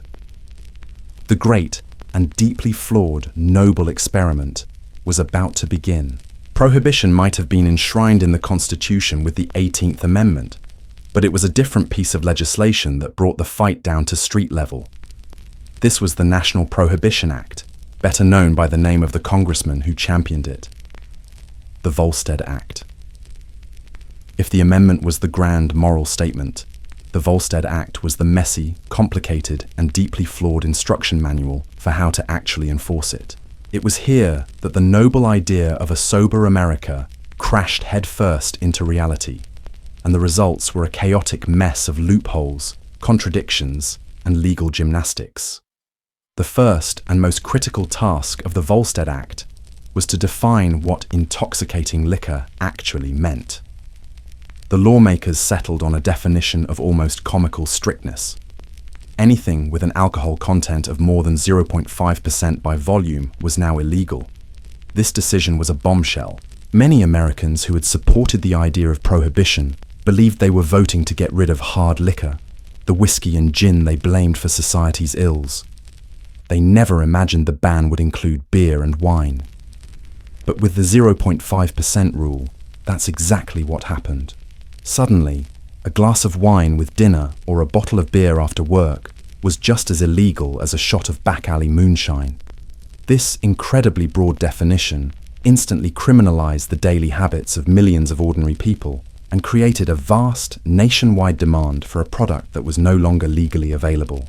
The black market had just been handed a golden opportunity, but as strict as the Volstead Act sounded on paper, it was riddled with loopholes big enough to drive a beer truck through. Instead of creating a dry nation, it inadvertently created a nation of creative lawbenders. The biggest loophole was a stunning omission in the law itself. The Volstead Act made it illegal to manufacture, sell, or transport alcohol. But it did not make it illegal to possess or drink it. This meant that if you already had a cellar full of wine or a few barrels of whiskey stashed away before the law officially kicked in on January 17, 1920, you were technically in the clear. This set off a frantic, last-minute buying frenzy among the wealthy. Anyone with enough money and foresight went on a massive stockpiling spree, buying up the entire inventories of liquor stores and wine merchants. Mansions across the country were suddenly equipped with private, perfectly legal stashes of booze that could last for years. This created a stark class divide right from the start. The rich could continue to sip their fine pre-prohibition brandy in their private clubs and drawing rooms, while the average working-class person was left high and dry, forced to either obey the law or turn to the dangerous and unregulated world of the bootlegger. Then there were the official exemptions, which were almost immediately exploited to a comical degree. The Act made an exception for sacramental wine used in religious services. Suddenly, applications for new religious charters skyrocketed. Self-proclaimed priests, ministers, and rabbis began popping up in storefronts and basements, all eager to serve their miraculously growing congregations. The demand for sacramental wine from legitimate sources exploded as well, with some religious leaders finding themselves in the strange and profitable new business of alcohol distribution. As one priest joked, his congregation had grown so large overnight, he barely had time to learn all their names.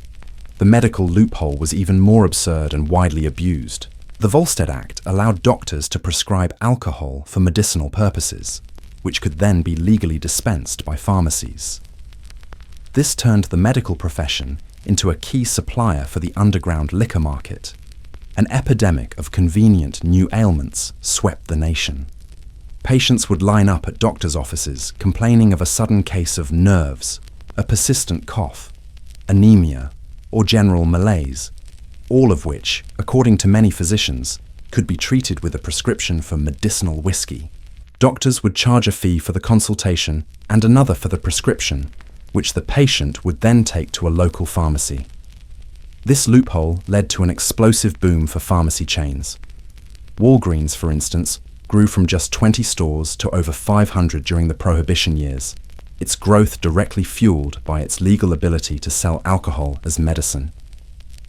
The local drugstore effectively became the new, sanitized, government-approved liquor store, and for those who couldn't afford a cooperative doctor, there was always the home brewing option. The Act had vague provisions that allowed for the production of non-intoxicating fruit juices and ciders at home.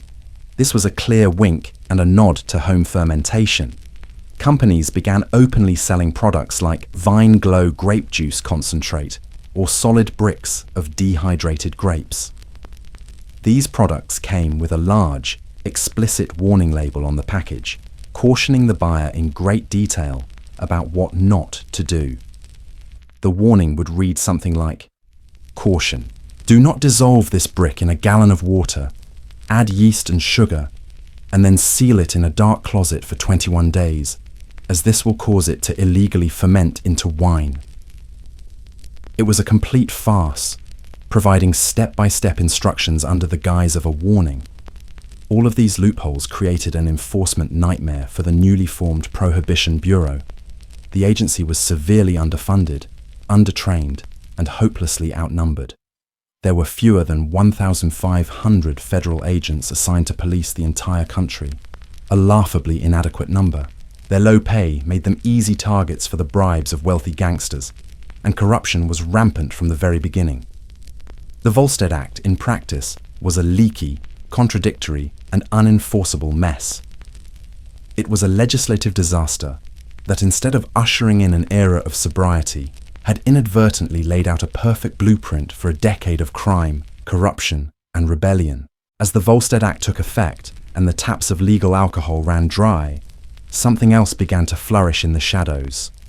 A new kind of establishment, born of defiance and fueled by thirst, began to multiply in the basements, back rooms, and hidden corners of cities across America. This was the age of the speakeasy. The name itself was a piece of its secret code.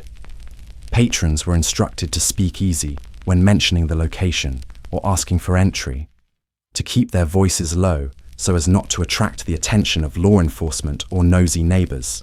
If the wrong person overheard, the party could come to an abrupt and unpleasant end in a police raid. But those raids, when they happened, were often part of the game. The speakeasy wasn't just hiding, it was thriving in plain sight, protected by a complex web of corruption and public demand. These illicit bars were masters of disguise. From the outside, you might see a humble barbershop, a quiet flower store, a somber funeral parlor, or just a nondescript locked door at the end of a dark alley.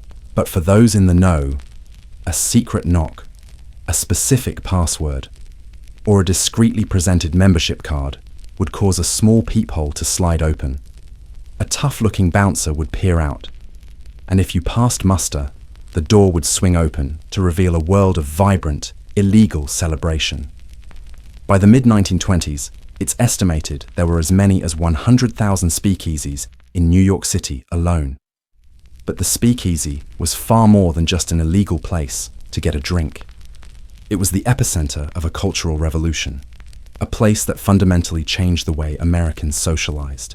Before Prohibition, the saloon was an almost exclusively male domain. It was dark, often sawdust-covered, and no respectable woman would ever set foot inside. The speakeasy, however, changed the rules entirely. For the first time on a large scale, men and women began drinking and socializing together in public. This simple change had a profound impact. It shattered the rigid, formal courtship rituals of the Victorian era and gave birth to a more casual, modern form of dating. the speakeasy was a great social mixer in other ways too. While many establishments were still segregated by class or race, the shared act of breaking the law began to erode some of the old barriers. In the jazz clubs of cities like New York, Chicago, and Kansas City, you could find people from all walks of life rubbing shoulders. Wealthy industrialists, college students, gangsters, and artists, all united by their desire for a drink and a good time. White patrons, eager for exciting new music, flocked to clubs in Harlem like the famous Cotton Club, to hear black jazz legends like Duke Ellington and Louis Armstrong, even as segregation remained the harsh reality just outside the club's doors. This new, rebellious environment gave rise to the iconic figure of the Roaring Twenties, the flapper. She was the embodiment of the new, modern woman. She cut her hair into a short, daring bob, wore scandalously short dresses that showed her knees, smoked cigarettes in public, and danced with a freedom that horrified the previous generation. The speakeasy was her natural habitat, and the soundtrack to her rebellion was jazz. Born in the black communities of New Orleans, jazz music, with its wild energy, its syncopated rhythms, and its spirit of improvisation, was the perfect anthem for an era defined by breaking rules and celebrating the moment.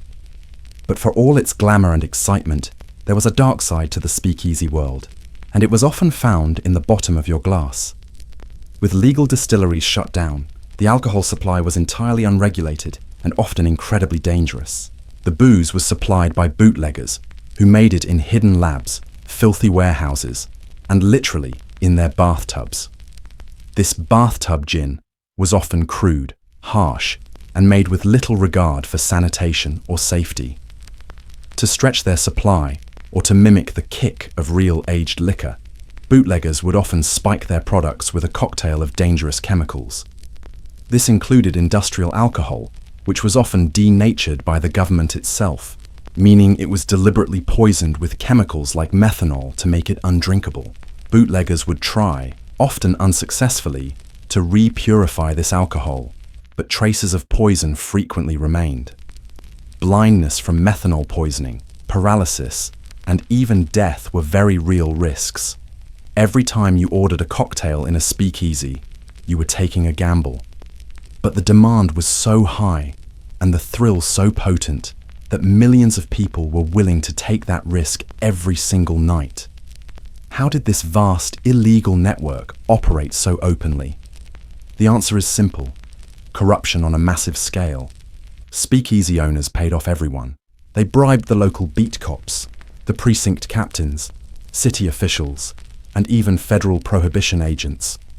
The system of graft was so ingrained that raids were often just for show. The police would arrange a sham raid with the owner, busting in to make a few token arrests for the benefit of the newspapers, only for the establishment to quietly reopen a few hours later after the appropriate cash had changed hands. The speakeasy, therefore, was the ultimate symbol of Prohibition's failure. It turned millions of ordinary citizens into everyday outlaws. It fueled a cultural revolution in fashion, music, and social norms.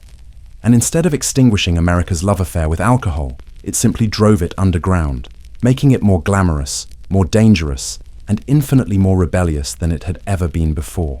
As Prohibition pushed America's thirst underground, a new kind of entrepreneur stepped into the spotlight. These men were ambitious, they were ruthless, and they were more than happy to supply what the government had just banned. With alcohol now illegal and the demand skyrocketing, $1 billion black market was born overnight. And at the heart of this new illicit economy were the gangsters, who saw in Prohibition not a moral crusade, but the business opportunity of a lifetime. Before the 1920s, crime in America was often a local, small-scale affair. But the illegal liquor trade, or bootlegging, as it came to be known, was different. It required a level of logistical sophistication that had never been seen before.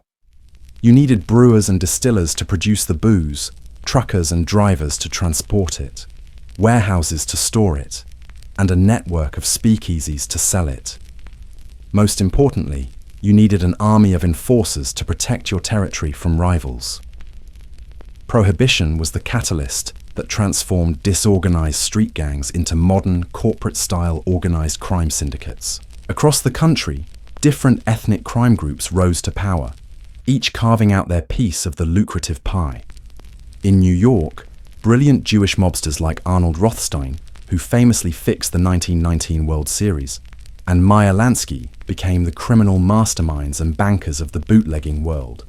Irish mobs controlled the docks and waterfronts in cities like Boston. But it was the Italian-American Mafia, with its rigid structure and code of silence, that would become most famously associated with the era. And no one embodied the gangster of the Prohibition era more than the King of Chicago himself. Al Capone, Scarface, Big Al, public enemy number one. Al Capone wasn't just a thug. He was a brilliant and charismatic CEO of a vast criminal empire. He moved to Chicago and, through a combination of strategic genius and shocking violence, took control of the city's entire liquor trade. At its peak, his organization was estimated to be making over $100 million a year. That's well over $1 billion in today's money. He owned secret breweries and distilleries, controlled a fleet of trucks, and supplied thousands of speakeasies, brothels, and gambling dens. His payroll included not just his own army of gunmen, but also an estimated half of the city's police force, along with countless politicians, judges, and city officials. Capone cultivated a complex public image. To many, he was a modern-day Robin Hood. He would hand out $100 bills on the street, and during the Great Depression, he opened one of the first soup kitchens in Chicago, feeding thousands of unemployed men and their families. He dressed in flashy, custom-made suits, tipped extravagantly, and loved the media spotlight, giving interviews to reporters and portraying himself as a simple businessman providing a service that the public clearly wanted. "I am just a businessman, giving the people what they want," he famously said.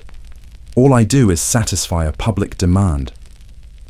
But behind this charming celebrity facade was the brutal reality of his rule. Capone's empire was built on a foundation of terror, intimidation, and murder. The streets of Chicago became a war zone as rival gangs fought bloody turf wars over control of the bootlegging rackets. And the most infamous event of this war, the one that shocked the nation and sealed Capone's reputation, was the St. Valentine's Day Massacre. On February 14, 1929, 7 members of the rival Bugs Moran gang were lured to a garage on Chicago's north side, supposedly to buy a shipment of hijacked whiskey. As they waited, a car that looked like a police vehicle pulled up, and 4 men emerged. 2 of them dressed in police uniforms. The Moran gang members, assuming it was a routine raid, relaxed and did as they were told, lining up against the wall. The police officers then pulled out 2 Thompson submachine guns and 2 shotguns and slaughtered all 7 men in a hail of gunfire. The message was clear and terrifying. This wasn't just crime anymore. This was organized warfare. The massacre horrified the public and forced the federal government to finally declare Al Capone public enemy number 1. The logistics of the bootlegging operations that fueled these gang wars were vast and ingenious. Smugglers operated on every border.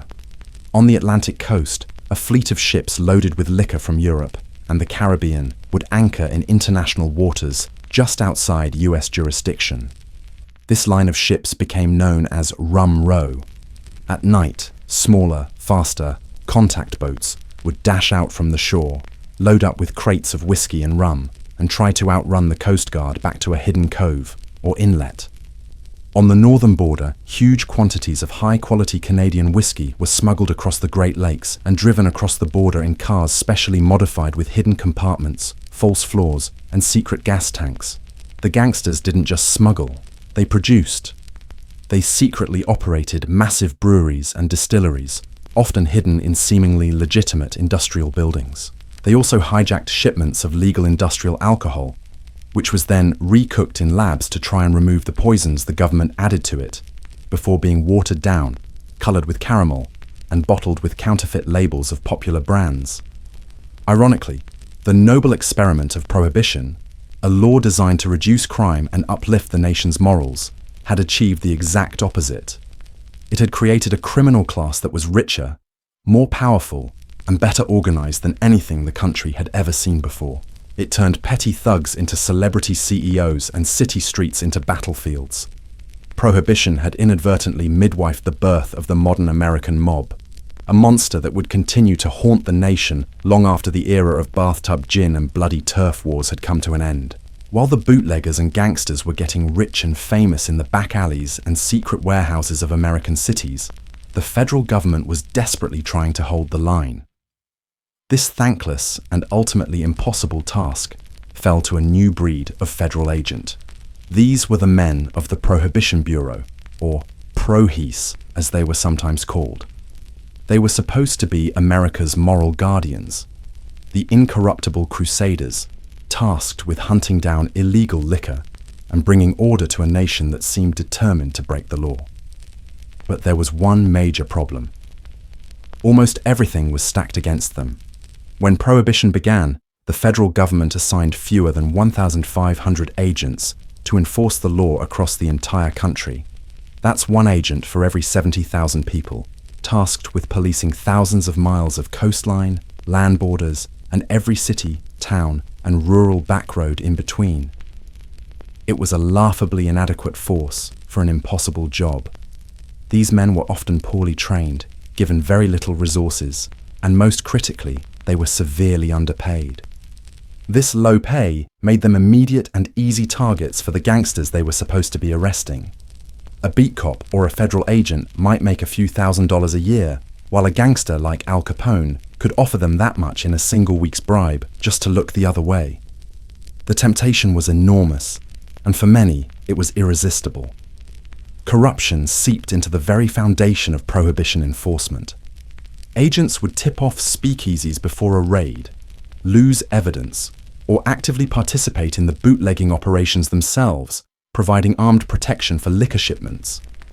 The agency quickly became a symbol not of law and order, but of widespread graft and incompetence. Still, not all of them were crooked. Amid the pervasive corruption, a few agents gained national fame for their integrity and relentless dedication. The most famous of these was Elliot Ness, a young agent in Chicago who was handpicked to lead a special squad with a singular mission: to take down Al Capone's empire. Ness carefully selected a small team of young, ambitious, and most importantly, honest agents. They became known to the press as the Untouchables, a name they earned after they publicly refused a massive bribe from Capone's men, proving they could not be bought. Ness and his Untouchables became media heroes, a symbol of hope in a city drowning in corruption.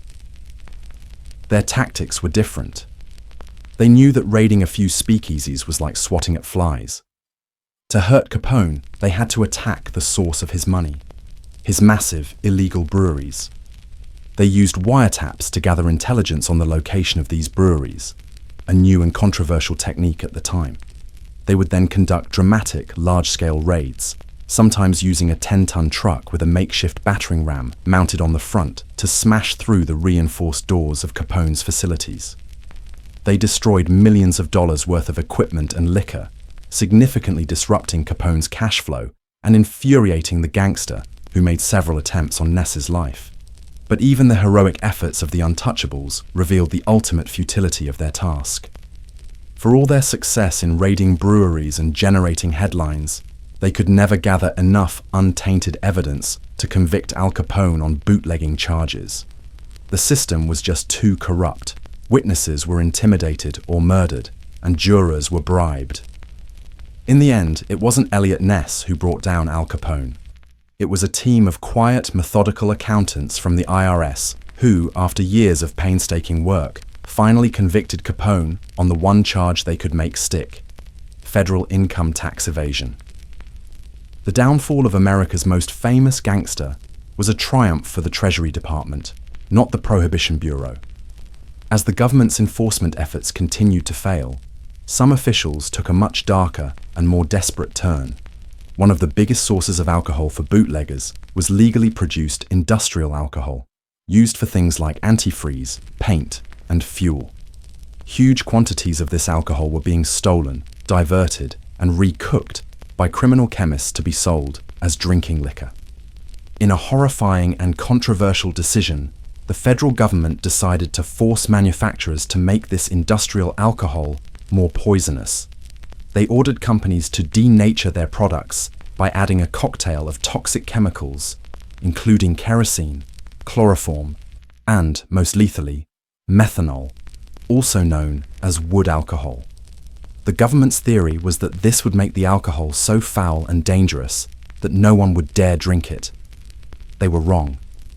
The bootleggers' chemists simply tried their best to remove the poisons, but their crude methods were often unsuccessful. The result was a public health catastrophe. Tens of thousands of Americans were sickened by this government-mandated poison. An estimated 10,000 people died. Public health officials and politicians condemned the program as legalized murder, accusing the government of waging a chemical war on its own citizens. The entire enforcement effort was a catastrophic failure. The few honest G-men were outgunned and outmaneuvered by the wealthy and powerful crime syndicates. The government's most extreme measures were not only ineffective but deadly. The public's support for prohibition, already waning, began to collapse entirely. They had been promised a more orderly and moral society. Instead, they got violent crime, systemic corruption, and a government that was actively poisoning its own people. The noble experiment was proving to be a toxic, bloody, and unenforceable disaster. While the G-men and gangsters were locked in a bloody war for control of the nation's liquor supply, a much quieter and ultimately more significant revolution was taking place. Prohibition didn't just change the law, it changed the very vibe of the country. In the chaotic, intoxicating space created by this grand moral crusade, new voices rose up, new rhythms exploded, and a new, distinctly modern American identity began to emerge. The law aimed to drag America back to a more pious, traditional past, but instead, it accidentally shoved the country headfirst into the 20th century. At the very center of this cultural earthquake were women. In a supreme historical irony, the temperance movement, which had been led in large part by women's groups, had unintentionally opened a cultural door that they could never hope to close. Just as prohibition was kicking into gear in 1920, the 19th Amendment was ratified, granting women the right to vote. Suddenly, women had more political power, more public visibility, and more freedom to redefine their roles in society than ever before. In the roaring cities, this new freedom took the form of the flapper, owl. She was the icon of the age, a complete and total rejection of the old Victorian ideal of womanhood. The flapper cast off the restrictive corsets of her mother's generation in favor of loose, straight-cut dresses with hemlines that rose scandalously to the knee, designed to make it easier to dance the Charleston. She chopped her hair into a short, boyish bob, a radical act of defiance against traditional femininity. She wore bold makeup, she drove automobiles, and most shockingly of all, she smoked cigarettes and drank cocktails in public, right alongside the men. This wasn't just about partying. It was a declaration of social and economic independence. And where did she go to express all this newfound rebellion? The speakeasy, of course. There, in those illicit, smoke-filled rooms, women and men mixed freely, shattering the old rules of social etiquette. For many, this was the first time they could socialize as equals, equals in their shared crime of having a good time. The strict, chaperoned courtship rituals of the past melted away under the hot lights and even hotter music. And that music was jazz. If the Roaring Twenties had a soundtrack, it was the wild, energetic, and improvisational sound of jazz. The music had been born in the black communities of New Orleans, a rich gumbo of blues, ragtime, and Caribbean rhythms. But it was Prohibition and the thousands of speakeasies and dance halls that it spawned that allowed jazz to migrate up the Mississippi River and explode into a national phenomenon. The music's very nature, its spontaneity, its defiance of traditional European musical structures, its celebration of individual expression within a collective rhythm, was the perfect metaphor for the era itself. This created a complex and often fraught dynamic of cultural exchange. In cities like New York, white patrons flocked to segregated clubs in Harlem, like the famous Cotton Club, which was owned by white gangsters but featured the era's most brilliant black performers. They came to experience what they saw as the exotic and primitive energy of jazz and black dance. While this relationship was deeply rooted in the racial inequalities of the time, it also gave a national stage to black artists like never before. The genius of Louis Armstrong on the trumpet, the sophisticated compositions of Duke Ellington, and the soulful power of blues singers like Bessie Smith became the defining sounds of the age, profoundly shaping the course of American and world music forever. This era of disillusionment and decadence also inspired a literary boom. A new generation of writers, later dubbed the Lost Generation by Gertrude Stein, grappled with the moral vacuum and hypocrisy of post-World War I America. And no one captured the booze-soaked chaos of the 1920s better than F. Scott Fitzgerald. His novels, particularly the masterpiece The Great Gatsby, are a perfect encapsulation of the era.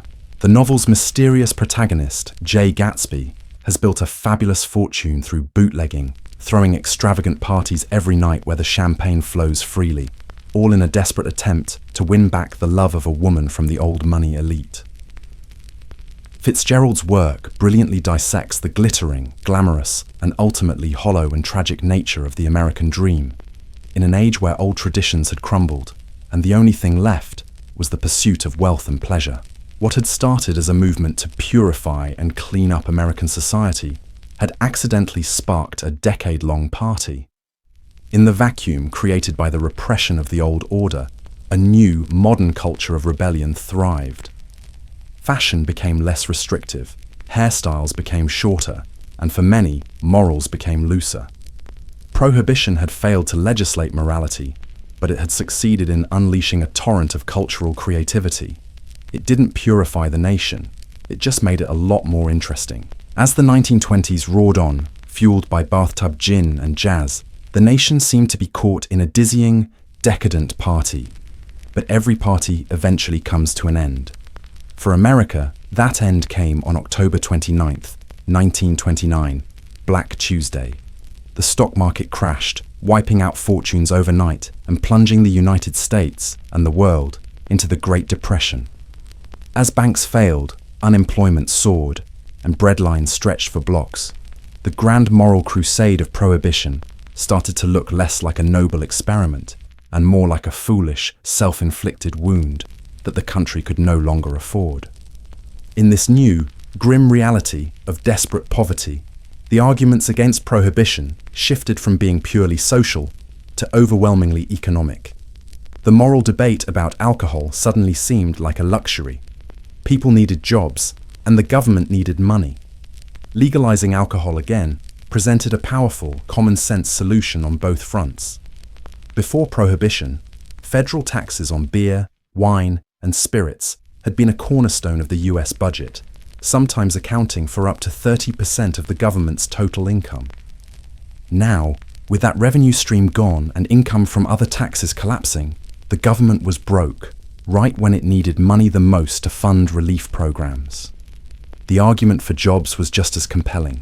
The legal alcohol industry, the breweries, the distilleries, the vineyards, the bottling plants, the trucking companies, the barrel makers, and of course the bars and restaurants had employed hundreds of thousands of people.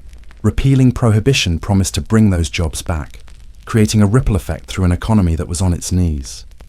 It would also be a lifeline for America's struggling farmers, who had lost a massive market for their grain, the barley, corn, and rye that was essential for brewing and distilling. The public mood, which had been souring on prohibition for years due to the rise of violent crime and widespread hypocrisy, now turned decisively against it. The law that was supposed to bring prosperity and order had brought gangsters and economic stagnation. The link was undeniable. This seismic shift in public opinion was reflected in the political arena. President Herbert Hoover, a dry Republican, seemed increasingly out of step with the national mood.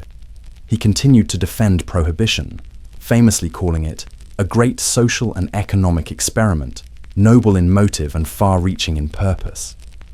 But to a nation facing mass unemployment, his words rang hollow. When Franklin D. Roosevelt campaigned for the presidency in 1932, he made the repeal of prohibition a central plank of his New Deal platform. He openly promised that legalization would provide desperately needed tax revenue and economic relief. His landslide victory was seen not just as a mandate for his economic policies, but as a clear, unambiguous national referendum on ending prohibition. The people had spoken. They were thirsty. The political machinery moved with surprising speed. In February 1933, Congress passed the 21st Amendment, which would officially repeal the 18th, and sent it to the states for ratification. On December 5, 1933, Utah became the 36th state to ratify the amendment, providing the necessary 3/4 majority. For the first, and so far only, time in US history, a constitutional amendment was completely erased by another. The news was met with a great collective sigh of relief and a roar of celebration. Champagne corks popped from coast to coast. In breweries across the country, fires were lit under the great copper kettles for the first time in 13 years. President Roosevelt himself reportedly celebrated with a dry martini, remarking, "What America needs now is a drink." A long, strange, and deeply contradictory chapter in American history had finally come to an end. But the legacy of prohibition didn't just evaporate. The social, political, and criminal consequences of the era stuck around, and in many ways, they still echo through American life today. The most obvious and damaging impact was that of organized crime. The bootlegging empires built during the 1920s did not simply close up shop. The criminal syndicates that had grown so rich, so powerful, and so embedded in the fabric of urban power structures simply pivoted. They took the vast profits, the smuggling routes, the bribery systems, and the networks of corruption they had perfected in the liquor trade and shifted them into new rackets: illegal gambling, loan sharking, prostitution, labor racketeering, and most ominously, the narcotics trade. Prohibition had given the American Mafia its foundation, and it would take law enforcement decades to even begin to dismantle the empires it had helped create. The era also permanently transformed American law enforcement. The spectacular failure to control the illegal liquor trade exposed how weak and fragmented federal policing power truly was. In response, the FBI under J. Edgar Hoover was greatly expanded. New surveillance techniques were refined, and law enforcement became more centralized and professionalized. The modern American war on crime has its roots in the ashes of a failed war on alcohol. Culturally, the era left deep scars. It fostered a widespread distrust of government overreach and revealed the profound difficulty of trying to legislate morality on a national scale. The experience left many Americans deeply skeptical of future moral crusades, and the ghost of the Volstead Act still haunts any political debate that pits law against personal lifestyle. But perhaps the most enduring legacy of prohibition was its mythology. Long after the last speakeasy had closed its secret door, the era was reborn in pop culture. What had been, in reality, a chaotic and often brutal decade of crime and corruption was romanticized by Hollywood. Films like Little Caesar and The Public Enemy turned gangsters like Al Capone into charismatic, tragic anti-heroes. The lines between villain and folk hero blurred, and America fell in love with the very men the government had tried to erase. The speakeasy, the flapper, the G-man, and the gangster in his pinstripe suit became permanent fixtures in the American mythos. The noble experiment had failed to make America sober, but it had succeeded in a strange and enduring way in making it legendary.